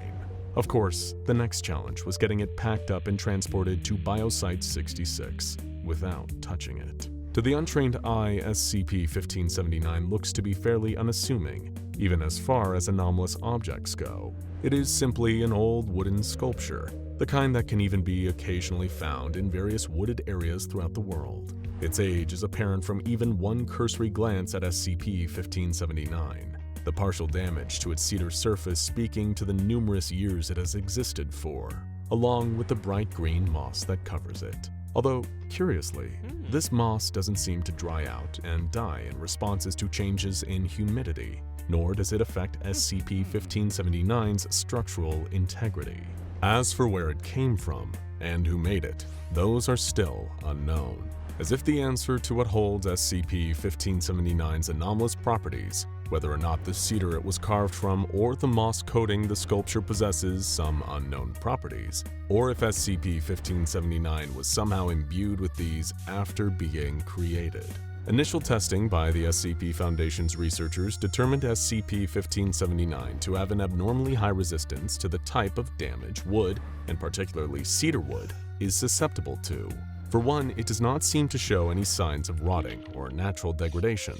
For another, it is also resistant to heat, at least to a certain extent. It doesn't burn the same way other objects constructed from cedar wood. However, this sculpture is not entirely indestructible. Pieces can be easily chipped off of the main body of SCP-1579, and these splintered fragments continue to carry the same anomalous effects as the rest of the sculpture, even when separate from it. But of course, you want to know about the creature. How does this supposedly harmless, if a little structurally abnormal cedar wood sculpture connects to whatever it was that killed Park Ranger Holter? Well, it's quite simple actually. SCP-1579 killed Holter. Not directly, you understand, but by proxy, through its further anomalous properties. Still confused? Well then, how about a demonstration? Let's take a look at one of the Foundation's preferred test subjects, an expendable member of D-Class personnel, probably spending multiple life sentences working here at the SCP Foundation, rather than behind the bars of a maximum security institution. Now, what would happen if you place this delightful individual in the same room as SCP-1579? Well, nothing initially. That is, until the subject touches the cedar wood surface of the sculpture, either out of curiosity or following the instructions of a Foundation researcher. That's when the real anomaly starts. The wooden sculpture will exhibit a slight but observable movement, shuddering slightly as if moved by an unseen force. This will precede the person who touched the object feeling a burning sensation, that kind of irritating, painful heat that spreads underneath the surface of the skin. The burning will always begin at the area of their body that made direct contact with SCP-1579, and touching it again at any point will trigger a reactivation of the sculpture's anomalous effects. Subjects experiencing the effects of SCP-1579 have described the feeling as being akin to a bad sunburn that rapidly spreads across the skin from the point of contact, only to stop once it has affected a person's entire body. Following the subsidence of the burning sensation, subjects experiencing the side effects of touching SCP-1579 will notice an immediate change to their skin. Within a window of 3 minutes, their skin becomes thin and paper-like in its texture, before starting to peel away. Once this stage occurs, the peeling skin will reveal a new layer underneath, hence the colloquially used codename for this anomaly, different skin. However, this so-called different skin isn't merely a new layer of otherwise ordinary human skin. Instead, it will belong to another species entirely. A person coming into contact with SCP-1579 will find themselves rapidly developing new skin that shares the physical traits, as well as matching DNA, to that of a number of animal species. It should be noted that these features will continue to rapidly develop until the subject is entirely transformed and is no longer considered to qualify as a human being. As for the specific transformation that occurs, there are a number of known outcomes that repeat in the following cycle. Let's say our D-class, we'll call them Subject A, touched SCP-1579 at the start of the cycle. They would, after the burning sensation stops and peeling begins, start to sprout dark feathers across their torso, arms, and upper legs, likely with a great deal of pain as the sharp quill of these feathers start to burst out from beneath the skin. Beneath the knees, Subject A will see their legs start to become yellow and scaly, as well as a change that causes their toenails to simply start to painfully protrude outwards until they form pointed, blackened talons. Subject A's face will also start to grow feathers. However, these grow outwards away from the areas of the nose and mouth. Flight feathers will also protrude from the forearms, multiplying in number until their entire body is covered, at which point Subject A, on every level including genetically, more closely resembles a Corvus corax, more commonly known as the common raven, than a human being anymore. Take another test subject, Subject B, and get them to touch SCP-1579 right after. Their different skin is covered in brown fur that's approximately 4 inches long. Their lips and skin underneath the fur will darken, and their nose will become constantly moist. Claws will start to grow from their fingertips, although these will be notably smaller than those of a fully grown creature of the same species, an Ursus arctos horribilis, or a grizzly bear. Then we get to the point in the cycle where some unwitting hiker encountered SCP-1579 in the forests of Glacier National Park, Montana. When this subject, Subject C, touched the cedar sculpture, their skin began to grow layered fur, as the cartilage of their ears is separated from their tissue and replaced by new, reshaped cartilage. Much like Subject B, who SCP-1579 turned into a grizzly bear, Subject C also had darkened skin, a moistened nose, and longer, sharper nails. It was at some point during this transformation that an unassuming park ranger stumbled upon Subject C. Frightened by what he saw, this ranger was unable to identify that what he interpreted as attacks by some kind of half-human, half-animal hybrid were actually desperate pleas for help, as Subject C was transformed into a coyote. Although it's hard to say which physiological change triggered by SCP-1579 is the most alarming or unpleasant to experience, the fourth kind is in no way any more pleasant than the preceding 3 in the cycle. Subject D of this particular series of tests will find the new layer of skin that emerges under the old to be hairless and of a green coloration, often with brown markings. Unlike the previous instances, their skin will rapidly begin to dry out, and seems to be far more reactive to the humidity of the surrounding environment. It is also far thinner than that of the skin possessed by other transformations that SCP-1579 causes. So thin, in fact, that the eyeballs of Subject D will be visible through its eyelids, which rapidly become translucent, similar to those of the Suracris regula, otherwise known as the Pacific tree frog. Repeated activation of SCP-1579's anomalous properties will trigger the next transformation in the cycle, whether the cedarwood sculpture is touched by a new subject, or repeatedly by the same person. In the latter instance, where a subject is re-exposed to SCP-1579, the additional changes their body undergoes will be significantly more painful. Their already newly replaced outer layer of skin will fail to dry out, and will begin bleeding instead. 3 or 4 consecutive exposures to SCP-1579 will lead to excessive bodily trauma for the subject, usually causing them to die from shock before the 4th transformation is complete. And as we're sure you can imagine, an amalgamation of a human, a raven, a grizzly bear, a coyote, and a tree frog is hardly a pleasant sight. This unfortunate fate was suffered during one of the first incidents with SCP-1579 that brought the Foundation's attention to it.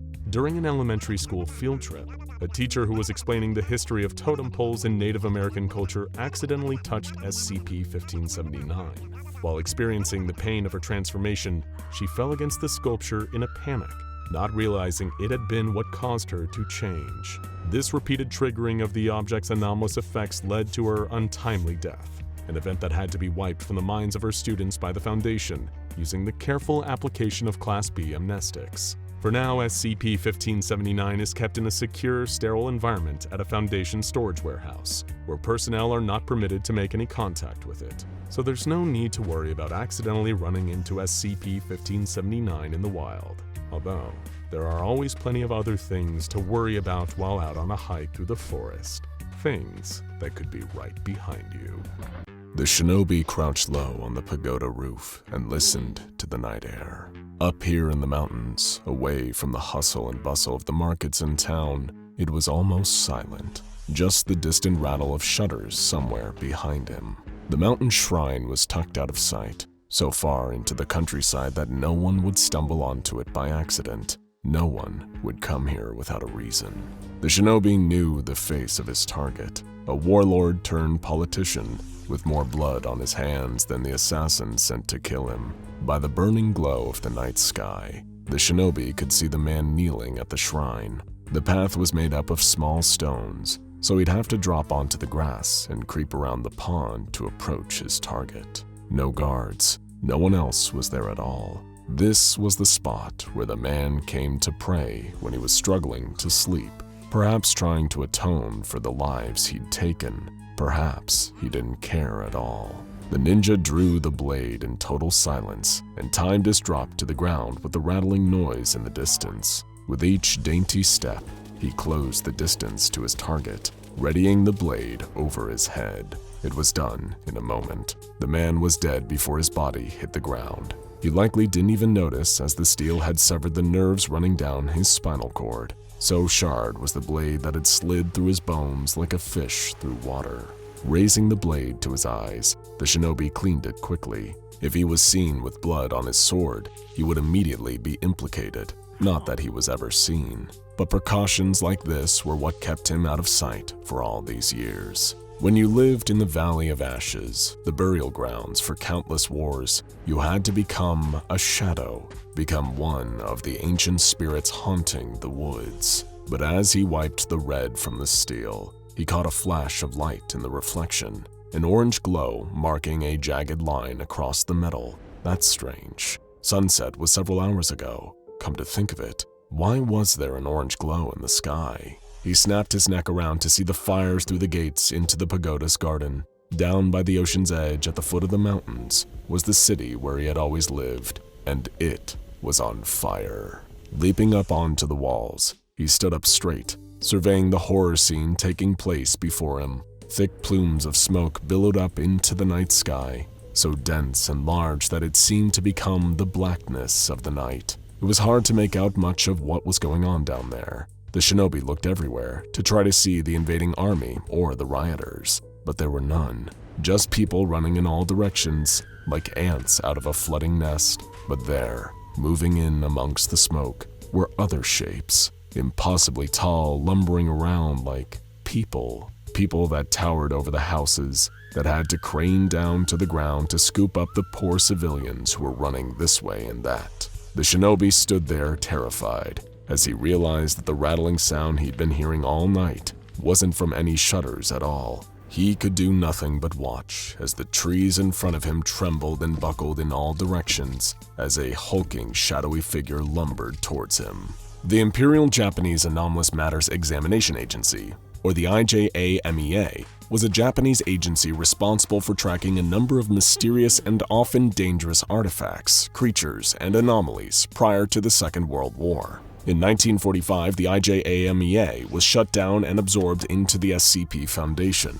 All of these data, historic records, and anomalies were all transferred over into the Foundation's control. Reasons for this were partially political and partially in the interest of world peace. The formation of the IJMEA was influenced heavily by Japan's ties with Germany in the first half of the 20th century.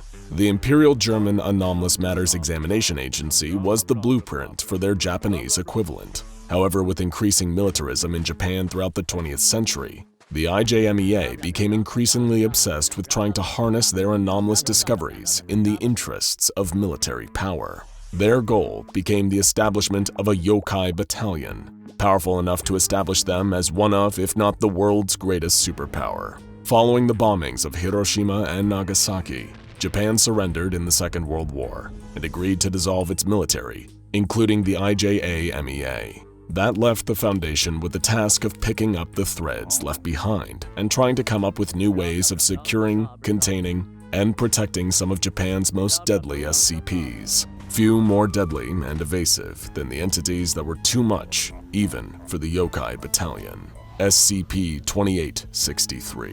In 1946, cleanup operations were in full effect, trying to deal with the fallout from the atomic bomb dropped on Nagasaki. Crews dressed in lead-lined suits worked around the clock, burying radioactive material and trying to remove as much contaminated debris as possible. Rebuilding the city was still a long way off. At various points, the wind would kick up and carry the dust left behind into the air, creating a dangerous radioactive haze. Crews continued to work through such conditions as the understanding of airborne contamination was still in its infancy. Watanabe Goro was one such worker. Midway through a night shift and clasping a damp rag to his mouth, he pushed on through the dust, clearing out building after building. They had spent the morning carrying corpses out of an unidentifiable building. The corpses themselves were pretty much worn away too, just skeletons really, charred by the blast from months before.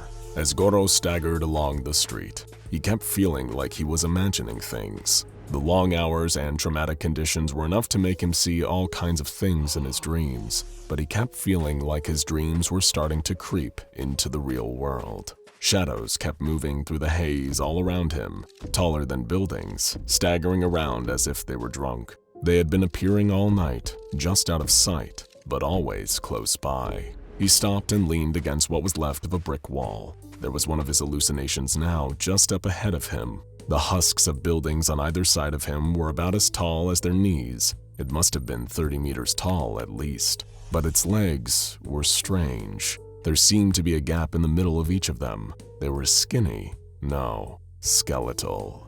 The skeleton's foot crushed a car right in front of him. The crunch of metal was loud enough to snap Goro out of his stupor. This wasn't a hallucination. Hallucinations can't crush cars. With a yelp, he tumbled backwards, staring up into the haze of dust. He saw the shape of a pelvis. Above it, what must have been a ribcage the size of his house, but the creature disappeared into the darkness and the dust. If it was too tall for him to see its face, maybe it was too tall to see him on the ground as well. The skeleton stopped, standing directly over him. For a second, he thought that maybe he'd be okay, but then, with a great rattling rumble, the monster hunched down low, and the enormous skull appeared out of the haze, flying right towards him. He managed to dodge its gnashing teeth, but it caught his foot, sending him rolling through the radioactive dirt. Goro didn't give himself a moment to recover, though. He took off running as fast as he could, hearing the rattling sound terrifyingly close behind his back. You will be pleased to know that Watanabe Goro survived this incident. With only minor injuries, he managed to navigate his way to the nearest police station, where SCP agents, already familiar with the entity he had encountered, took control of the situation. The so-called starving skeletons had been roaming the bomb sites for several weeks by that point. It was the Foundation's first exposure to one of the oldest known entities that the IJA-MEA had been studying for years. To date, 206 separate instances of SCP-2863 have been officially recorded. However, the myth of the Gasha Dokoru had been circulating in various parts of Japan since the 10th century at least. Giant skeletons were said to haunt the sites of particularly deadly battles, hunting by night, and feeding on the blood of their human victims.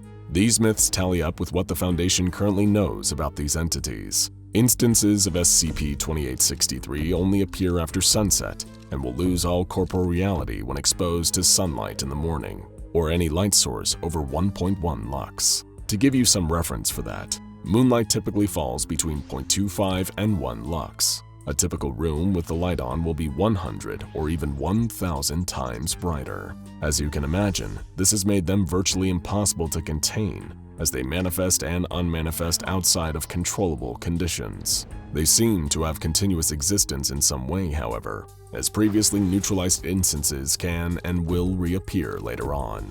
In folklore, The Gashadokuru are spirits that take control of skeletons. Some hesitant researchers have posited that perhaps the instances that dematerialize are returning to their spirit form. Little is understood about what that means in practice. What's more, this SCP cannot be photographed. All attempts to capture them on film or digital cameras have failed, including video tests. It is theorized that there is a link between them not appearing on camera and their disappearance when exposed to light. Again, the link between them is still mostly unknown.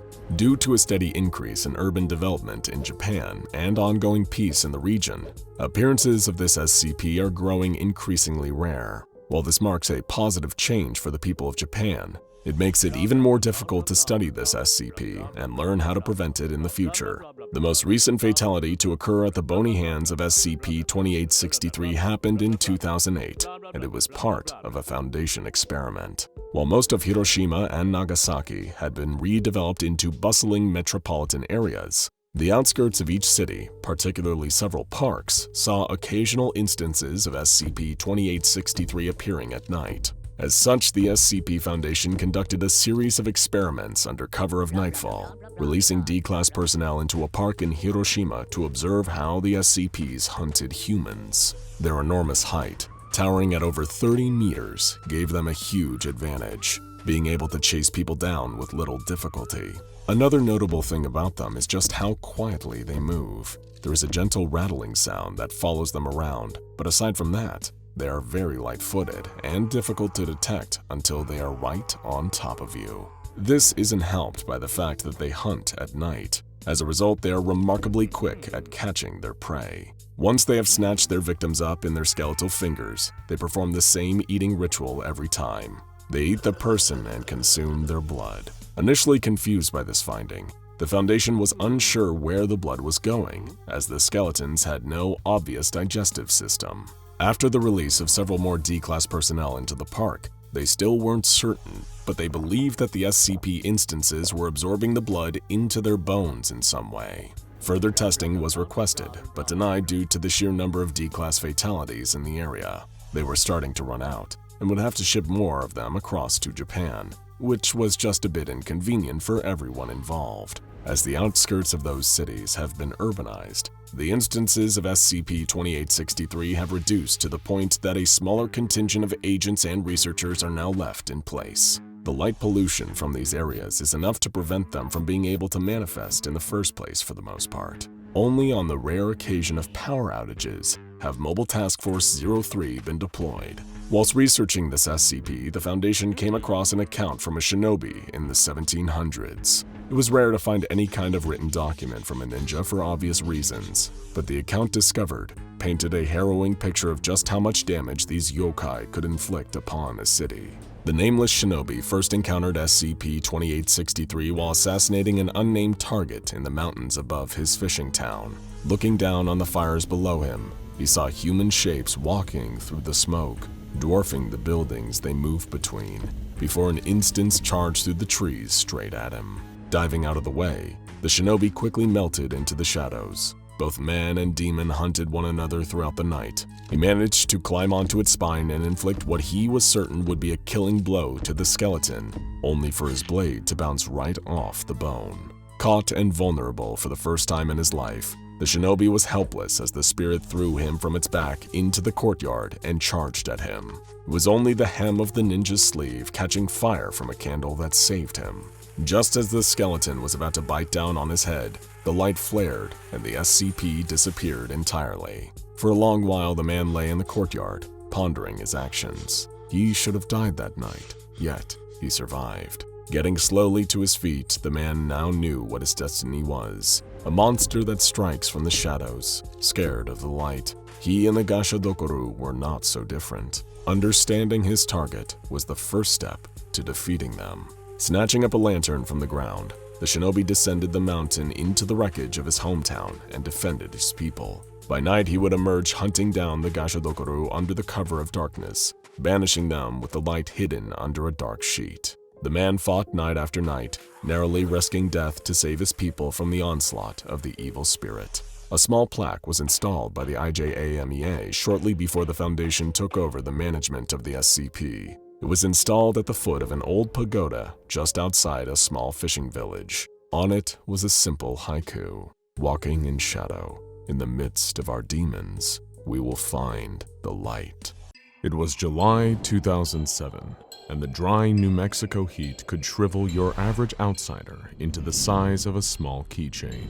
Melinda and Bailey, two young women dressed in impeccable costumes of the Harry Potter characters Luna Lovegood and Hermione Granger, were getting ready for a momentous event: the release of Harry Potter and the Deathly Hallows, the final installment in the epic saga of the boy wizard and his quest to defeat the evil Lord Voldemort. They, like so many other cosplaying fans, had driven out to Page One Books, an exquisite bookstore in the very heart of Albuquerque. It was miles from where the two of them had lived, but more than worth the drive to be part of the Potterhead fever, long before the series author would lose her mind on Twitter and make the books a lot harder for most people to enjoy. Trans rights, by the way. Bailey and Melinda were counting the seconds until the bookstore's doors finally opened, and they could get the answers to so many of their burning questions. Why had Snape killed Dumbledore? Would Harry, Ron, and Hermione find and destroy the last few Horcruxes, allowing them to finally destroy Lord Voldemort once and for all? And most importantly of all, would their ships sail? Mel was Harry Hermione all the way, but Bailey, controversially, was all about Ron and Draco. The two of them couldn't be more excited to be part of literary history like this. The bookstore's doors opened, and little by little, the line fed in. It was worth the long drive in the late evening and facing the sweltering summer heat. When the two of them were holding copies of Harry Potter and the Deathly Hallows and walking back to their car, they knew it had all been worth it. Mel thought, this must have been how Jesus felt when he finished writing the first edition of the Old Testament. History, incidentally, had never been Mel's strong suit. Melinda and Bailey set off back to their homes in the sticks. Bailey was driving. She'd been kind enough to give Mel a lift, knowing they were probably their neighborhood's biggest Potterheads. It warmed their hearts to see all this enthusiasm for the book series they loved so fondly. Seeing so many others in costume, or with vinyl decals or bumper stickers in their cars declaring their love of the franchise. They'd seen Hagrid grabbing a mocha in Starbucks, Mad-Eyed Moody had been filling up his Buick at the Gas and Gulp, and Sirius Black had passed out from heat stroke and needed to be attended to medically. With an all-black costume in this kind of weather, that much was basically inevitable. As Bailey and Melinda continued their drive, drawing closer to the witchy wilderness of Cibola National Forest, they continued sharing their thoughts, feelings, and predictions about the book to come. They couldn't wait to read it. Was it even possible for someone to be this amped about a book? Their enthusiasm was so great, they didn't even notice, on those long, winding back roads, that another car had started following them. It was 8:15 p.m. now, pitch black, the kind of darkness where bad things happen. Evidently during a lull in the conversation, Mel turned her eyes up to the rearview mirror and spotted the car behind them. It was a car they'd recognize anywhere, a turquoise blue Ford Anglia 105E. To some, this would be a mostly unrecognizable, if a little old-fashioned car, but to Melinda and Bailey, it could only ever be the enchanted vehicle of Arthur Weasley, the father of series mainstay Ron Weasley. The car, which had become iconic since being featured in the books and films, was able to fly and turn invisible, and had gotten the main characters both into and out of a variety of amusing scrapes. Mel told Bailey to take a look, and she couldn't help but chuckle in admiration. Plenty of Harry Potter fans were in town tonight, and some took it further than others. At times, Bailey wondered if her 3 Harry Potter bumper stickers reading, "My other ride is a Nimbus 2000, Save gas, take the night bus," and "All aboard the Hogwarts Express," respectively, were a little excessive. And then there was whoever this was, whose intense Harry Potter fandom led them to buy an authentic Harry Potter car. Neither Bailey nor Mel could make out the driver. The car's windshield was slightly fogged up. Strange, seeing as it was such a hot evening out. They noticed that the car also must have had broken turn signals, because anytime the car needed to make a turn, the driver's arm would slide out the window and make the appropriate gesture. The Ford Anglia kept pace with them, following them at every single turn. It was only then that they noticed something a little odd. The car didn't have a license plate. It was almost as though all identifying features for the car or its driver had been obscured. Bailey, who was getting a little nervous at this point, decided to try out a little experiment. At the next 3 intersections, she took 3 left turns. It seemed improbable that anyone would actually intend to take a route that would lead them in a circle, and yet the Ford Anglia did just that. Bailey's most frightening suspicion was confirmed. They were being followed. She didn't need to tell Melinda, seeing as the bad vibes radiating off the car were already palpable. The two assessed their options. They couldn't drive home. After all, the last thing you'd want is a crazy person knowing where you live. Their best bet was to drive to a heavily populated area, say the center of Albuquerque during one of the most highly anticipated book launches in recent memory, or better yet, the local police station. Whoever was driving this car wouldn't dare try anything there. Bailey and Melinda sped up and took off in the direction of the city, but to their horror, the Ford Anglia sped up in kind. Bailey was pressing the gas pedal down to the floorboards, and still the Ford Anglia gained, its headlights glowing like menacing white eyes. In an instant, it pulled ahead of them, the driver's hand emerging once again. This time, it signaled for them to stop. The two of them would sooner drive their car off a cliff than stop for whoever was behind the murky front window of the Ford Anglia. As the Ford began to slow, perhaps hoping to box them in, Bailey pounded on the gas again and lurched forward, weaving around the Ford and passing it once more. Their 2 copies of Harry Potter and the Deathly Hallows were rattling around in the back seats. Neither Bailey nor Melinda expected this night to end in a car chase, but it wouldn't be the last time their expectations would be dashed before sunrise. The 2 Potterheads were in the lead again, but it would still be 7 or 8 miles before they were officially out of Cibola National Forest.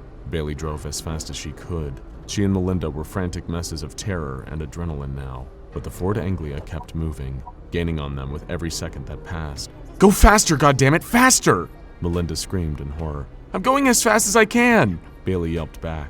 The car merged into the lane next to them and sped forward again. They were neck and neck now, but it was still too dark inside the other car to make out the driver. Just as Mel was wishing that she could have a closer look, her wish was granted in the worst way possible. The Ford Anglia abruptly moved to the side and slammed against them, knocking them off course with a sudden shocking blow. The shock knocked Bailey sideways in the car and yanked the steering wheel along with them. The car veered off the side of the road and tumbled down the grassy embankment towards the trees, taking the 2 unfortunate Potterheads down with it. Before they knew it, their fender was wrapped around the trunk of a ponderosa pine tree. If it wasn't for their seatbelts and airbags, they would have died instantly. But perhaps in the end, that would have been a mercy. Melinda and Bailey sat up as the airbags deflated in front of them. The car was totaled. As the 2 of them shakily unbuckled their seatbelts and climbed out of the car, they were bathed in the light of the Ford Anglia's headlights from above, as though they were about to be abducted by a UFO's tractor beam. The Ford was just waiting on the road above them. Its engine rumbled like a low, bestial growl. The driver was still obscured behind the foggy windshield, but their arm was hanging out of the window once more. Bailey and Melinda were too frightened and dazed by the crash to even move as the car began advancing with unnatural grace down the embankment before them. It clambered towards them with such uncanny intent that it seemed almost like it had a mind of its own, rather than a machine being piloted by a human being. Melinda pointed forwards and screamed. She saw something Bailey didn't. There was something on the outstretched palm of the driver's hand. She thought it was a tattoo at first until she saw it move.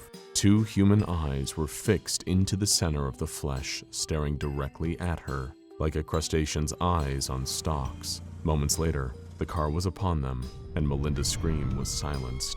A concerned passerby found Bailey's abandoned car crashed in the ditch beside the road the next morning. The 2 women were never found, and 2 bashed-up copies of Harry Potter and the Deathly Hallows were discovered on the car's floor, among all the shards of broken glass, never to be read.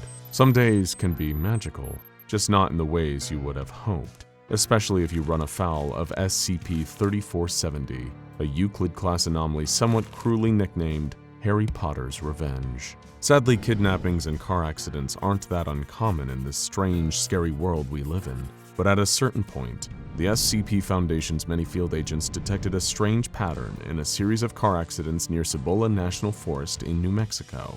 In all these instances, the cars had been found crashed, but there were never any bodies. Eagle-eyed police officers studying the crash also picked up another more subtle detail in all these events. The cars had turquoise blue paint chips on them. Even if the cars themselves weren't blue, suggesting the impact of another car. Foundation eggheads correlated this with another strange report they'd received out of New Mexico.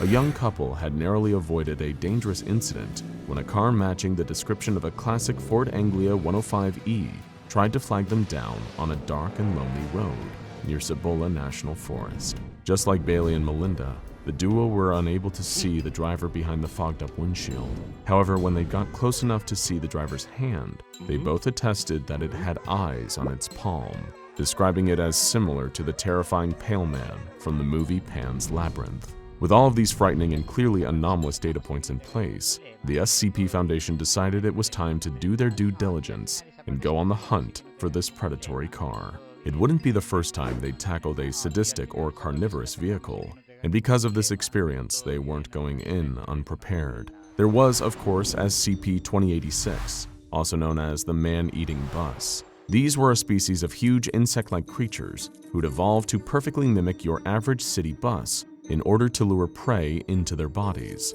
Another notable instance was SCP-1386, also known as the living ice cream van. This being is even more mysterious than the man-eating buses, and boasts a wide range of abilities from a hazardous form to a fleshy appendage, somewhat similar to the arm emerging from SCP-3470. The jury's still out on whether either of these anomalies are in any way directly connected to SCP-3470, but it gave the SCP Foundation a few ideas on how exactly to engage, study, and potentially even contain this new vehicular slaughterer of man. As you've probably come to expect by this point, where there are still so many unknown variables involved, the Foundation decided to fall back on Old Faithful, throwing a couple of D-classes at it and just seeing what happened. 2 were selected, placed in a standard Foundation off-road vehicle with dash and rear cams, and given a variety of equipment, including a special semi-automatic assault rifle with armor-piercing rounds, each one containing a micro-GPS that would allow the Foundation to continue tracking SCP-3470 after initial contact. And if, in the process of the experiment, SCP-3470 revealed some frightening new powers, then a standard vehicle and a pair of D-classes weren't much of a loss. Once again, another hapless duo were sent off on the roads in the proximity of Cibola National Park, though the Foundation hoped these two would at least end the night accounted for. They patrolled the roads, once or twice remarking on the beauty of the stars above, while not much of anything happened. Command kept close tabs on them back at the nearest containment site, feeding orders through earpieces and watching the live video feeds. As the drive continued, the 2 D-classes finally encountered SCP-3470. They get closer, at which point SCP-3470 begins its typical pattern of hunting behavior. It merged onto the road next to the D-class vehicle and began to slide alongside them. That's when the 2 D-classes realized, and couldn't help but remark, that this looked just like the car from Harry Potter. Was Hogwarts School of Witchcraft and Wizardry a new group of interest now? Had Lord Voldemort entered into an allegiance with the Scarlet King? This was hilarious. Of course, it didn't remain all that funny to the D-classes for long. The anomalous Ford Anglia suddenly pulled up in front of them and ground to an abrupt halt, forcing the D-class driving to pound the brakes, startling both of them. That's when the human arm slithered out from the Anglia's open window and made the stop signal, before twisting around and revealing the 2 staring human eyes embedded in its palm. The D-classes started to panic and reverse away, while the car started chasing them at terrifying speeds. Foundation Command kept ordering the D-class riding shotgun to live up to his title and blast the vehicle with one of the tracking bullets, but the driver was so terrified, he refused to slow down and give his fellow D-class a clear shot. As a result, the armed D-class released a flurry of shots and just got lucky that some of them happened to strike the car. This caused it to let out a terrible pain shriek, comparable to the squeal of breaking car tires. SCP-3470 then retreated, allowing the D-classes to safely return to base, while Command tracked the Ford Anglia back to its native habitat. It was time for the next phase of the mission to begin. The Foundation brought in Mobile Task Force Lambda-12, also known as the Pest Controllers, a group of operatives who specialize in taking down particularly verminous creatures. They'd be the ones to track down SCP-3470's nest and find out what they were really up against here. In order to complete the mission, 4 members of the task force were designated for infiltration, while 2 others were designated to keep watch outside. The infiltrators were given reinforced armor and a wide selection of weapons and tools, including a flamethrower, a tranquilizer gun, a net gun, and a light machine gun. SCP-3470's movements were tracked back to a cave in Cibola National Forest. When the infiltration team entered, they saw track marks with a familiar tire tread on the floor and walls of the cave, which suggested a number of frightening things about the anomaly they were chasing. As they got deeper into the cave, the air became intensely hot and humid. They found scat piles filled with human bones and a local sheriff's badge, suggesting that the car does indeed eat and digest its prey. But most terrifying of all, the infiltration team discovered a number of translucent eggs, which had small quadrupedal organisms, assumed to be the larval stage of SCP-3470, wriggling away inside. They collected some of the eggs and then burned the rest before turning around to leave. That's when they noticed that SCP-3470 was in the cave mouth, waiting for them. Except this one wasn't turquoise like the other. This one was black. The car began revving aggressively. After a tense standoff in which one of the task force members muttered, "I refuse to be killed by a goddamn Ford," the task force member with the light machine gun opened fire on the car's exposed arm. One of the bullets hit the creature in one of its hand eyes, causing it to let out another pained shriek and retreat from the cave mouth, allowing the task force to finally escape. The two who were meant to be on the lookout were never seen again. SCP-3470 remains at large, with the pest controllers doing whatever they can to track it down and contain it. The eggs are also subject to further study. In the meantime, be careful who you stop for, because if you end up inside this magical Ford Anglia, an encounter with the Whomping Willow is going to be the least of your worries.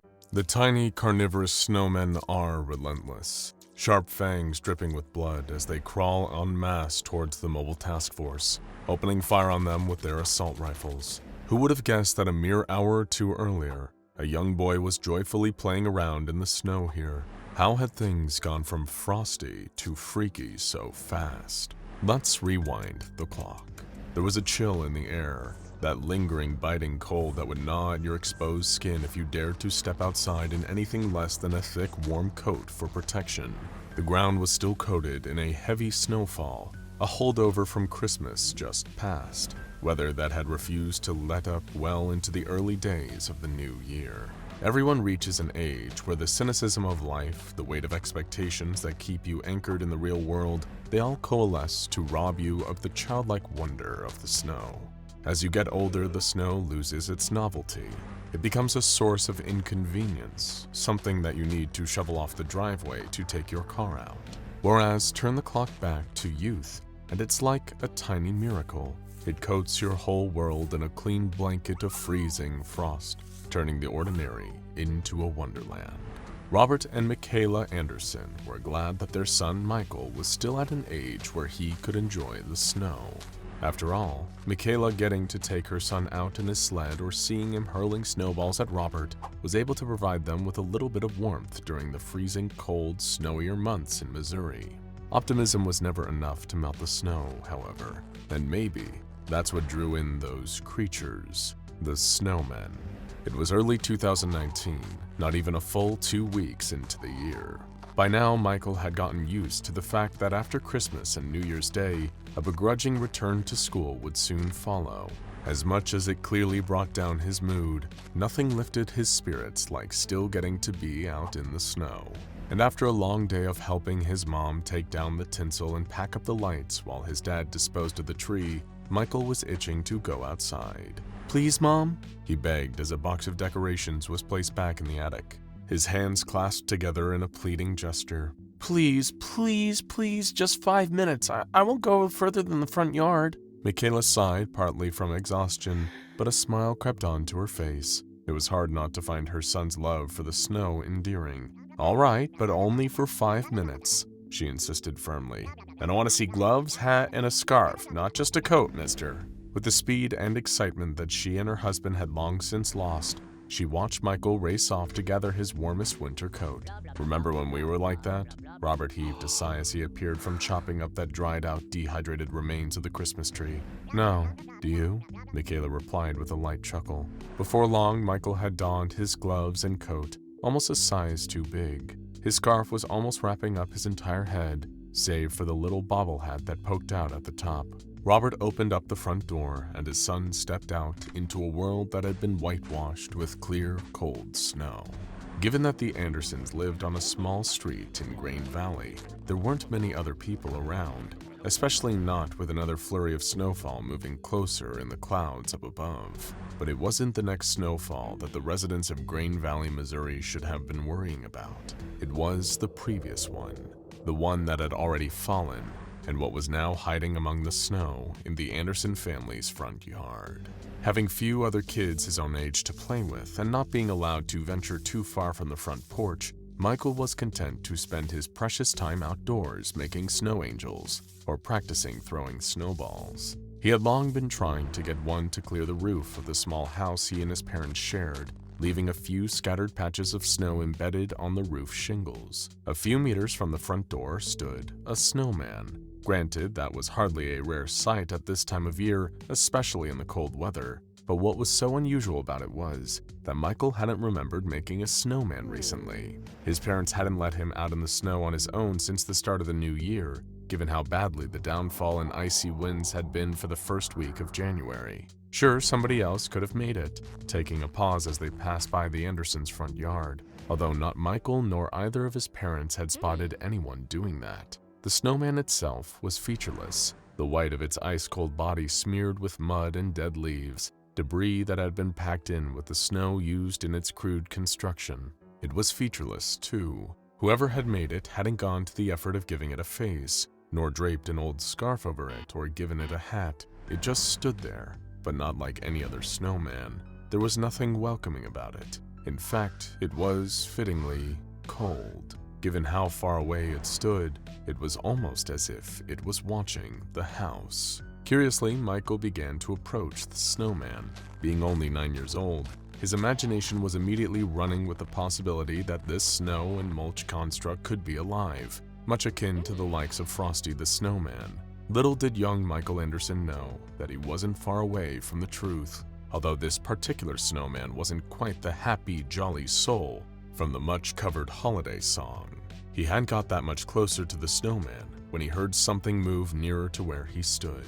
There was the rustle of leaves and the snapping of small twigs coming up from a bush next to him. Michael couldn't see what it was, but it was far too low to the ground and too close to the house for it to be a bird. Maybe a possum or raccoon had gotten trapped in the thin branches and was now scrambling to try and free itself. Diverting from approaching the snowman, he walked closer to the plant. As he did, the rustling got louder, more frantic, almost hungry. There wasn't just one creature lurking out of sight beneath the leaves, but lots of somethings. Robert and Michaela had been sitting indoors watching the TV when they heard a spine-chilling scream coming from outside. Instantly, they were both up on their feet, racing toward the front door. Robert threw it open, and Michael dashed inside in floods of fearful tears. "What happened, sweetie?" Michaela asked, concerned, brushing snowflakes from her son's coat. "Are you okay? Did you slip?" Through crying and sniffling, shaking uncontrollably with how afraid he was, Michael couldn't find the words to answer.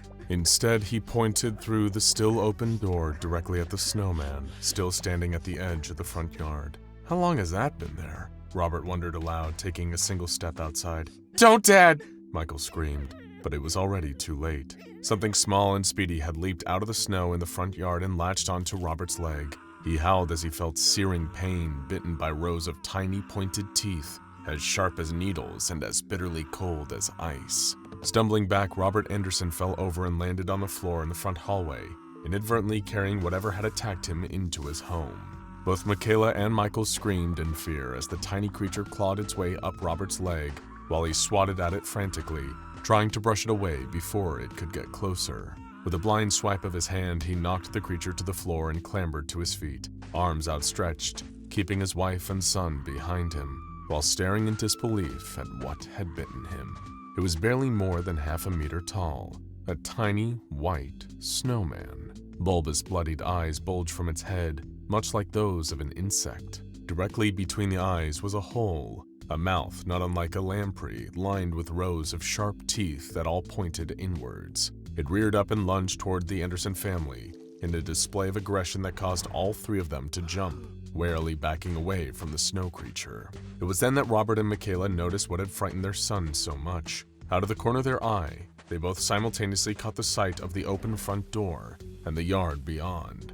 Wriggling through the snow, shifting as they moved, were even more of the creatures, slithering towards the house like piranhas catching the scent of blood in the water. And standing ominously just beyond the driveway was the Snowman, as if it was the general commanding its troops to storm the house. The Andersons raced upstairs as the swarm of snow creatures came spilling into the house, crawling from the yard onto the floor and piling on top of each other, like ants to climb the stairs. Naturally, Michaela's first instinct, as well as protecting her son, was to call the police. While Robert held the door to the bedroom shut, Michaela held Michael close and pleaded with the local Grain Valley Police Department to come and help them. Although they only seemed to take the call seriously when Michael started screaming again. One of the snow creatures had pushed its way under the door frame and was sneaking its way towards Robert to attack him, leaving a trail of water behind it. Stepping back and thinking fast, Robert grabbed a hairdryer and switched it on full blast. The sudden rush of electrically heated air caused the toothy snow creature to retreat into a corner. Refusing to let up, Robert got closer and kept the hairdryer trained on it, eventually causing the creature to melt until little more was left than a damp puddle. But the victory was momentary. There were still more of them crawling up the stairs after the Andersons. With their sharp teeth, they were gnawing at the wood of the bedroom door, trying to force their way inside. Fortunately for Robert, Michaela, and their son Michael, they wouldn't be able to recall the horrific events of January 12, 2019 for much longer. By the time the local police arrived, it had become clear to the officers responding that they were well out of their depth, especially when one of them was injured, suffering a bite from a snow creature. That was what led the SCP Foundation being called in, and within 15 minutes, they had dispatched mobile task force operatives to secure the anomaly. Being some of the Foundation's most highly trained agents, it didn't take long for the MTF to neutralize the carnivorous snow creatures. However, they quickly realized that the mysterious snowmen that had seemingly spawned the swarm could not be melted by any conventional means, nor would it deteriorate naturally on its own. A cover story was issued that Michael had suffered an accident and fallen down an open pothole that had become obscured by heavy snowfall. As a result, police officers were dispatched to help him, although the injury sustained by one officer due to a bite from a snow creature was never explained. Following this, the Anderson family was administered amnestics, meaning they quickly forgot about the whole terrifying ordeal. Maybe it was for the best, however. Young Michael seemed irreparably changed. He never went out to enjoy the snow again, repeatedly suffering from nightmares about the cold. Meanwhile, the anomalous snowman was recovered and thus designated as SCP-4230. Immediately, the SCP Foundation did as their organization does best and commenced testing, with a human subject, no less. They quickly discovered that SCP-4230 seemed to generate a sort of field around itself that could trigger a distinctive physiological change in any human being or animal that came within 6 meters of the snowman. This process became known under the designation of SCP-4230-1. It appeared that Michael Anderson had managed to unknowingly escape this fate purely by not getting too close to SCP-4230, staying just far enough away so as not to trigger SCP-4230-1. The Foundation placed D-19375, a member of their D-Class personnel, within this 6-meter radius of the snowman, and observed the gradual changes he underwent over the following week. For simplicity's sake, we'll refer to D-19375 as Frost, a rather fitting moniker, and you'll soon see why. Within a day of exposure to the snowman, Frost complained to a senior researcher that he felt a lot colder than usual, although he exhibited no other observable symptoms beyond the coughing and sniffling of a common cold. By the following day, Frost was far worse for wear, appearing to have lost significant body mass to the point where he'd appeared to have been malnourished. His cold-like symptoms had continued, accompanied by disorienting dizziness, and as if all that wasn't bad enough, his skin tone had seemingly lost its natural pigment, reduced to an unnaturally pale shade, as white as snow. Day 3 saw Frost's body continue to change rapidly at an alarming rate. He was internally producing an unknown chemical that looked to be responsible for enacting certain alterations, namely the dissolving of his femur and fibula. The cold and dizziness were also now made all the worse by the addition of pain to the man's lower body. Frost even reported to Foundation researchers studying him that every movement he was able to make caused him to suffer extreme levels of physical pain. But yet, rather than attempt to cure his condition, the Foundation apathetically observed, noting down the process of SCP-4230-1. Within 5 days of exposure to SCP-4230, naturally occurring substances within Frost's body had traveled downwards and solidified. This was followed by the most shocking stage of the SCP-4230-1 process so far, and one that made the Foundation realize that these weren't just changes, it was a transformation. When Day 5 saw Frost's skeleton physically reshaping itself, his head becoming a sphere and his arms extending outwards like brittle twigs, it soon became clear what was happening to him. He was turning into a snowman. Rendered immobile and blind, a week after SCP-4230-1 began to take effect, Frost had started to secrete an unknown substance. This liquid lowered his body temperature, freezing almost instantly, and turning his skin into an icy white mass, worryingly similar to snow. Sure enough, on the 8th day, the extent of the SCP-4230-1 process was made evident. Frost had already perished, his body now looking identical to a plain, featureless snowman. No eyes or face, just a blank, cold slate. But underneath the outer layer of snow, Frost's bones and the rest of his organs were still contained inside. From the outside, though, he wasn't even human anymore. Just an instance of what became known as SCP-4230-A. However, being turned into another snowman by close proximity to SCP-4230 wasn't even the worst part. By now, you might be wondering, what were those snow creatures that attacked the Andersons? You'd be forgiven for thinking that perhaps these were rodents or other wild animals affected by SCP-4230-1. After all, testing has shown that the process doesn't just alter human physiology, but these carnivorous needle-toothed creatures are known as SCP-4230-Bs, and they are nasty little critters, to say the least. When a person or animal is turned into a snowman during SCP-4230-1, becoming one of these instances is far from the full extent of the transformation.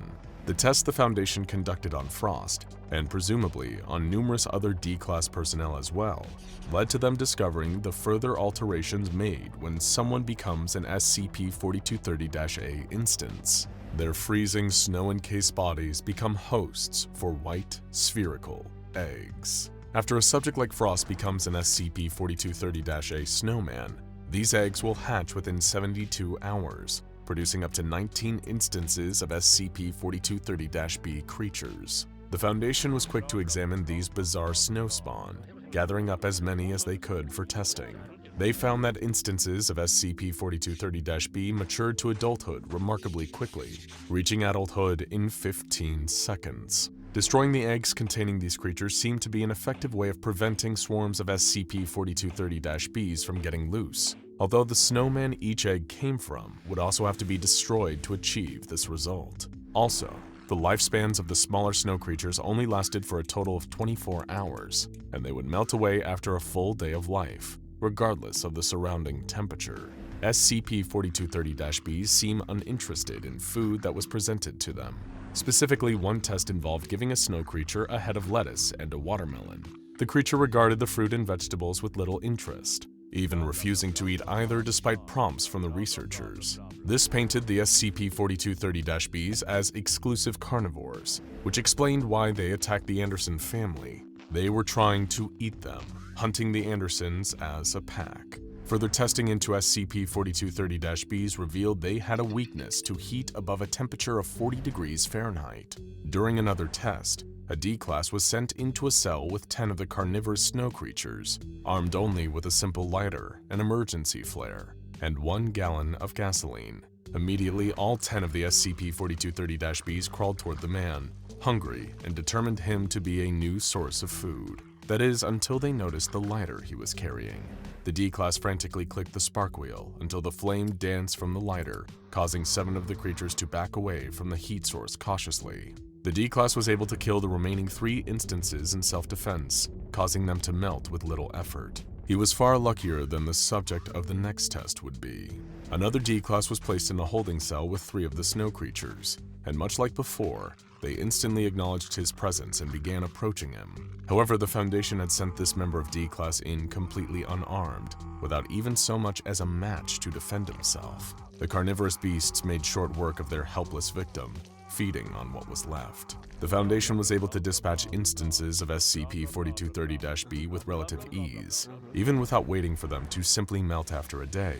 The use of flamethrowers or drawing them into warmer areas seemed effective enough at destroying the small snowman that hatched out of SCP-4230-A bodies. However, some bright spark at the Foundation decided to test what would happen if the opposite element was used against SCP-4230-B creatures. Were they vulnerable to the snow despite being made from a snow-like substance themselves? Another test was conducted to answer this, which involved a small snowball being thrown at one of the SCP-4230-Bs. The result of that incident has been entirely expunged from the Foundation's archives, but it's a safe guess to ask why. Evidently, when attacked using snow or ice, SCP-4230-Bs are seemingly able to adapt in some way that is determined to their attacker. Do they add snow to their mass or become even more aggressive? It's hard to say given the redactions, but the result of that final test were deemed so catastrophic that the Foundation banned any further testing that involved SCP-4230-Bs. As for where SCP-4230 first came from, the Foundation is still baffled. The first reported incident involving the killer snowman and the carnivorous creatures it produced came when the Andersons found themselves under siege by hungry SCP-4230-Bs. Maybe the snowman is just a freak of nature, or the result of an unknown pathogen or microorganism carried in a snowstorm one fateful night. Or perhaps SCP-4230 is something far, far more vicious. Whatever the case, we would recommend waiting for the sun to come back out and the snow to melt, just to be safe.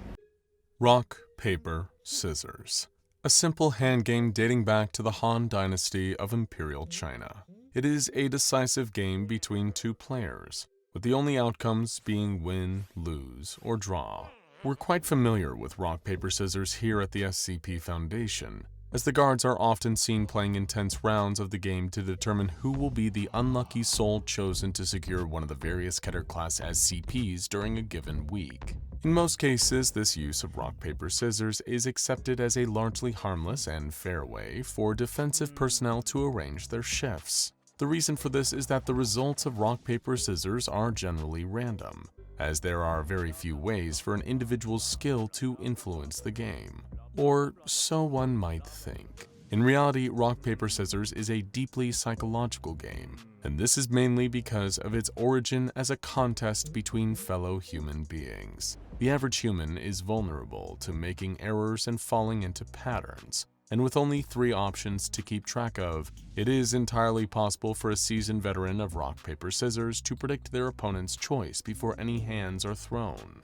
Of course, that opponent may also commit an error of their own by misreading the other player's actions, and thus there is always a chance for an impulsive decision to swing the results of the game in either direction. Human limitation is the only skill-based mechanic in the game of rock, paper, scissors, and that same limitation is what, in the eyes of some, holds the game back from reaching its true potential. That was the case until someone out there discovered the rules to an anomalous version of rock, paper, scissors being spread through a mysterious email. While all attempts to trace the email back to its original sender have left the Foundation with more questions than answers, we have been able to learn more about the differences between the rules of standard rock, paper, scissors and the anomalous version. We have given this anomalous version of rock, paper, scissors the designation SCP-4633, and unlike the Classic Edition, under no circumstances are any Foundation personnel allowed to play a game incorporating any of the alternative rules.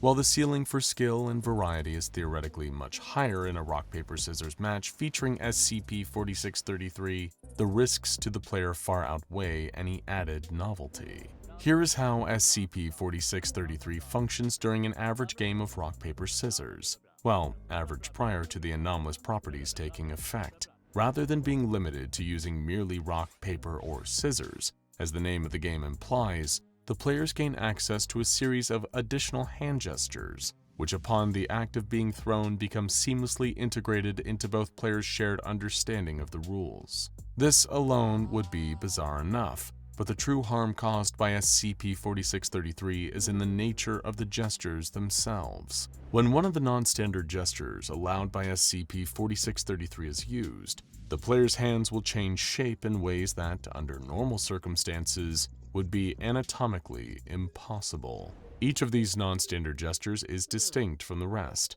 with the only commonality being an unusual tendency for the final gesture to resemble biological structures often seen in sea life. One particular gesture might cause a player to rapidly grow a ring of additional fingers surrounding a gaping anemone-like mouth in the palm, while another could result in the player's entire arm flattening into a fin-like appendage. Regardless of how severe a departure from a typical human limb the final gesture would be, the limbs, and on rare occasions the entire body, of the player using the gesture will quickly and irreversibly mutate into the shape required to successfully perform it. While these gestures overwhelmingly result in forms that would be distressing to most people, the same cognitive effect that causes the participants to accept changes to the rules also appears to apply to the changes affecting their own bodies. To the players of an SCP-4633 augmented match of rock, paper, scissors, the non-standard gestures seem as mundane as the original three.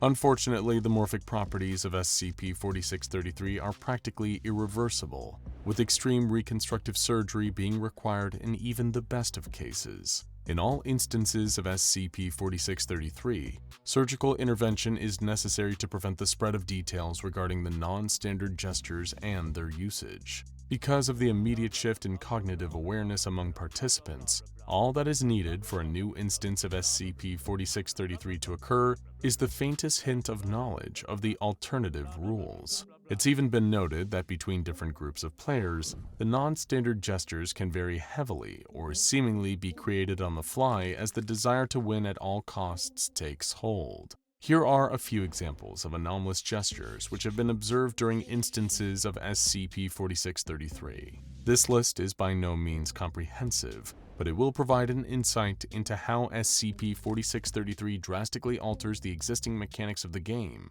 as well as the physique of the players. The Thoriley gesture transforms the user's fingers into barbed tentacles. It beats paper and scissors but loses to rock. Chavoaga folds the fingers of the hand into the palm and causes them to emerge through the back of the palm. It allows the user to throw a second gesture after they've seen their opponent's choice. Ashkelhaz splits the hand into a pair of poisonous stingers, which also produce a potent electrical current between them. It has been seen to lose to paper, but seemingly of their own will, the stingers lashed at the opposing player and caused them to fall unconscious 3 rounds later due to the effects of the poison. Shausa beats paper and 2 other anomalous gestures, loses to scissors, rock, and a third gesture, and morphs the user's arm into a dactyl club similar to the front appendage of a mantis shrimp. Izurgov simply causes the player to grow 3 additional thumbs on one hand. The final gesture resembles a triple thumbs up.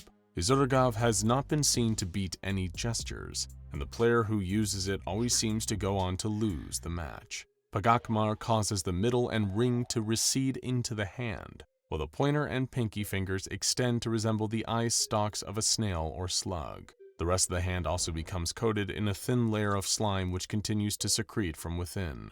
Pagakmar beats scissors and paper, but loses to rock and another anomalous gesture known as Vayanjek. Incidentally, Vayanjek causes the arm of the player using it to elongate into a worm-like tube that periodically spews a gout of salt water on the opponent. When Vayanjek was seen beating Pagakmar, the saltwater appeared to have some adverse effect on the latter gesture, causing the eye stalks to droop and the hand to shrivel until it was half its original size. Another anomalous gesture is Grazathrog, recognized by the skin, muscle, and veins of the hand turning translucent, revealing a pulsing red organ in the interior of the palm. Once Grazathrog has been thrown, the player who used it may call out the name of one other gesture, which can no longer be used in the current match. The Ukayag gesture is a bit deceptive, as it resembles rock when first thrown but gradually causes the hand to condense into a lump of inert material, not dissimilar to actual igneous rock. The knuckles as well begin to exude a superheated mineral substance similar to molten lava.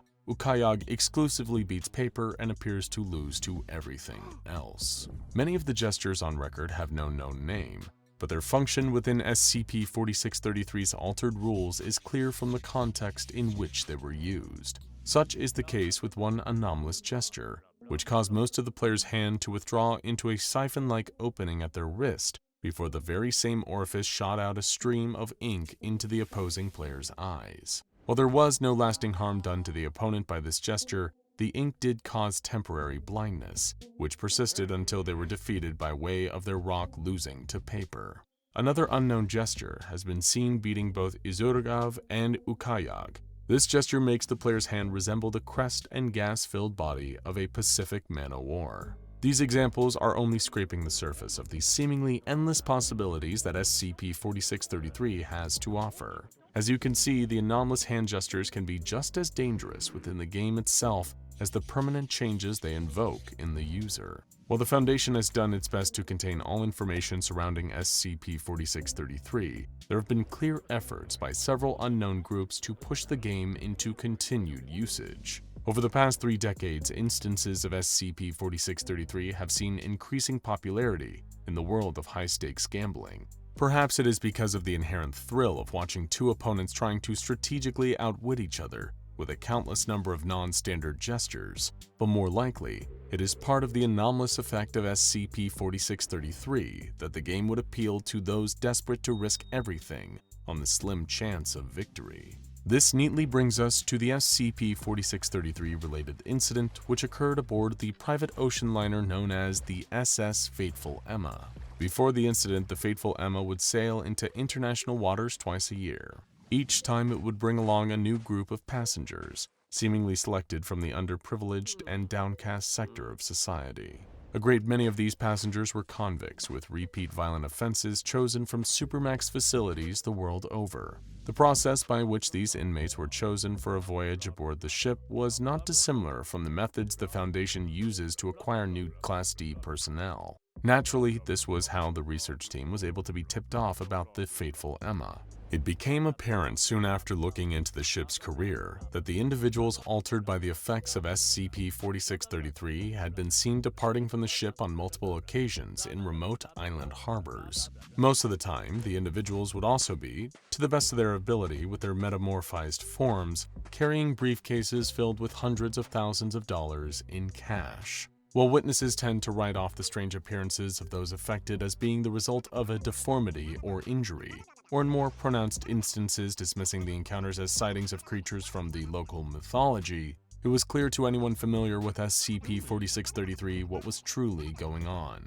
These passengers were being made to play pitched games of rock, paper, scissors featuring SCP-4633 for massive sums of wealth, and what was worse, the grand prize winners were seemingly being released back into civilization without the knowledge of law enforcement. Of course, what the Foundation was most concerned about was the potential for the large-scale leak of detailed information involving SCP-4633. It seemed that the Foundation's latest faceless enemy had revealed itself. Whatever wealthy group of individuals was pulling the strings behind the games aboard the SS Fateful Emma, it was very likely that the ship was also well protected by a private army of trained mercenaries. In a display of swift but necessary initiative, the Foundation assembled a brand new mobile task force to be dispatched onto the ocean liner. Mobile Task Force Row 52, with the fitting codename Rochambeau. The Mobile Task Force would board the vessel secretly and use whatever means necessary to prevent the spread of SCP-4633 and any evidence of the associated non-standard hand gestures. Before the Fateful Emma's next voyage, the Foundation isolated the port where it would depart from and made sure that the MTF agents were in position. The operation was co-captained by Agent Dubois and Agent Zhang, both of whom prided themselves on having extraordinarily good luck. Agent Dubois would stealthily move the majority of the agents under his command into the cargo hold below deck and await Agent Zhang's signal. Agent Zhang himself would assume the name and identity of one of the criminal passengers, who was intercepted before boarding by the Mobile Task Force. The would-be participant was subsequently detained and brought into the Foundation as a Class D personnel. As the SS Fateful Emma began to leave the harbor, Agent Zhang joined the other passengers who had been gathered together in an enormous function hall. There was little indication of when the games would begin, and Zhang made an effort to keep a low profile until more information was available. Shortly after the ship had officially arrived in international waters, an eccentric man entered the room on a walkway that overlooked the rest of the passengers. He was flanked by a pair of armed bodyguards. It was plain from the man's style of dress and demeanor that he was both absurdly wealthy and completely out of his mind. He wore a pure white tuxedo and a scarf that seemed to have been made from the fur of a Siberian tiger. A pair of dark shades with sequin rims obscured his eyes from view, but by far the strangest aspect of the rich man was the fact that emerging from the wrist of his right arm was the eyeless head of a moray eel where his hand should be. The man spoke, addressing the entire room. "Welcome, passengers new and old, to the SS Fateful Emma. While you are aboard this ship, your fate is in your own hands. Over the next 24 hours, you will have the rare opportunity to play the greatest game of chance that humanity has ever known. Generations of people from every continent and every walk of life have given their all to the mastery of rock, paper, scissors, across, north, block, //. The man proceeded to speak unusual syllables for the next minute straight without even a pause for breath. In his report, Agent Zhang described the man's voice as gaining an increasingly loud hum as his speech continued, and that some of the syllables didn't seem to be the product of human vocal cords. He soon concluded his string of gibberish and resumed speaking intelligible language. As is customary, we will be utilizing the Iljesh Toi rules. You will begin by selecting a single opponent and challenging them to a best of 2 of 3 match. This is a single elimination tournament, and any competitors who cannot otherwise continue to engage in matches will also be eliminated. By the end of your time here, the luckiest among you will be named the undisputed champion of these games, and will be granted unlimited freedom, along with the cash prize. The rest of you will have to determine your own fates, for you all know what awaits you below. May your hands be ready, your minds be sharp, and remember, winning is everything." With a flourish of his moray eel hand, the wealthy man finished his introductions and promptly exited the room. Agent Zhang looked at the passengers surrounding him and saw that they were already beginning to play rock, paper, scissors with each other. A few had already begun using the anomalous gestures, warping their limbs into hideous subnautical shapes. Agent Zhang gave the signal to Agent Dubois and the rest of the mobile task force to begin the operation. Their target was primarily the moray-handed man, as well as any other close associates that he had on board. They would capture him alive and interrogate him into revealing the mystery behind this illegal gambling ring. Once the mercenaries were dealt with, Agent Dubois' team would further command the ocean liner and navigate it to SCP Foundation Research Site 45 to await further orders. As for Agent Zhang, he knew what he had to do. To buy time, he would participate in the ensuing rock, paper, scissors tournament and eliminate as many of the other players as possible. This, he believed, was the best way to minimize the number of anomalous gestures that would be used aboard the ship. Of course, he himself wouldn't be using any of the anomalous gestures either, opting to limit himself to the standard 3. This could put him at a severe disadvantage over the course of the competition, but Agent Zhang knew better than to tempt fate. Still, being eliminated seemed like something he may want to avoid. Even though the consequences for elimination were left vague in the strange rich man's speech, he still didn't feel that it would be wise to put himself in a compromised position while aboard the fateful Emma. Bracing himself for the worst, Agent Zhang accepted the challenge of a nearby passenger. He was off to a promising start when he threw a scissors hand against his opponent's paper. Because the matches were best 2 out of 3, all he needed was to win one of the next 2 matches, and he'd survive this round. Then he saw the devious look on his opponent's face, and he knew that this match was about to get weird. Rather than admit defeat, Agent Zhang prepared to throw scissors again. The two challenged their hands, and just as Zhang had feared, his opponent threw an anomalous gesture. Almost instantly, the opponent's hand took on a multi-mouthed piscine form, which began to spit sharp teeth in Agent Zhang's direction. Fortunately, the agent's bulletproof vest was able to withstand the impact of the teeth. What was even more fortunate was the fact that the opponent seemed to be a good sport. "Scissors beats Azravok, you win," said the other passenger before walking away in search of their next match. Curiously, the passenger's transformed arm continued to fire teeth across the room at random intervals, occasionally hitting and causing injury to one of the other competitors. Agent Zhang was grateful that the body armor he was wearing had been tested to withstand rapid fire from SCP-127. Compared to the raw power of the living gun, The teeth launched from Azravok gestures were practically BB rounds. He had succeeded in not being eliminated, both from the game and generally. Excited about his win, Zhang sought out another opponent to test his luck. Below deck, Agent Dubois and the rest of the mobile task force had just finished facing off against some of the hired mercenaries when they entered a room presumed to be the ocean liner's sickbay. Inside was a grisly sight. A second rock-paper-scissors tournament playing out between players that had been so thoroughly transformed by the anomalous gestures of SCP-4633 that they barely appeared to still be human. It was like a scene from a deep-sea documentary, with strange and unknowable creatures vying for dominance, not within a natural food chain or competition for resources, but within a seemingly never-ending struggle to win a game of chance. It was purgatory. Rock, paper, scissors, purgatory. Agent Dubois was appalled, but he knew better than to attempt to stop these creatures from doing the one thing keeping them all distracted. The moray-handed man was still somewhere in the ship, and capturing him was far more important. The research team would decide what to do with these former humans once the ship was secure within the Foundation's custody. However, what Agent Dubois didn't realize is that some of these creatures were advancing on his team. In nightmarish and unearthly voices they chanted, "Rock, rock, paper, scissors." Suddenly, one of the abominations, who resembled nothing more closely than an enormous mass of coral, produced 4 arms from within its body and began to throw anomalous hand signs towards the agents. One of the arms threw Ukyag, which coated an unsuspecting agent in hot lava, causing him to drop to the floor in pain.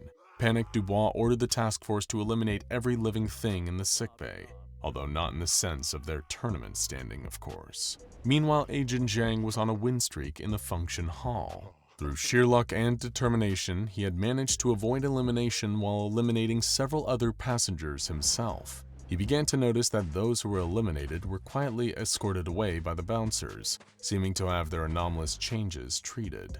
Now it was only down to 12 remaining passengers. Agent Zhang knew that it was only a matter of time before Dubois and his team took control of the ship, but feeling reckless, he challenged one of the remaining passengers. In that moment, something came over him, as if his determination to see the mission through was also compelling him to win at any cost. His opponent threw Pagakmar, and out of instinct, Zhang threw Vanyajek.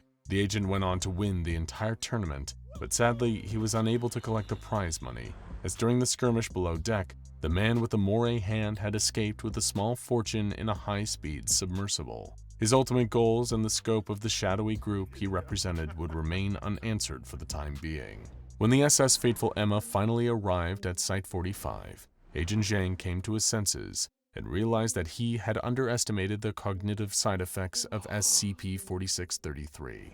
Due to the immediately recognizable anomalous state of both his arms, Agent Zhang was later contained on site with minimal security. It's believed that researchers are still searching for a method to reverse the effects. It just goes to show that winning isn't everything.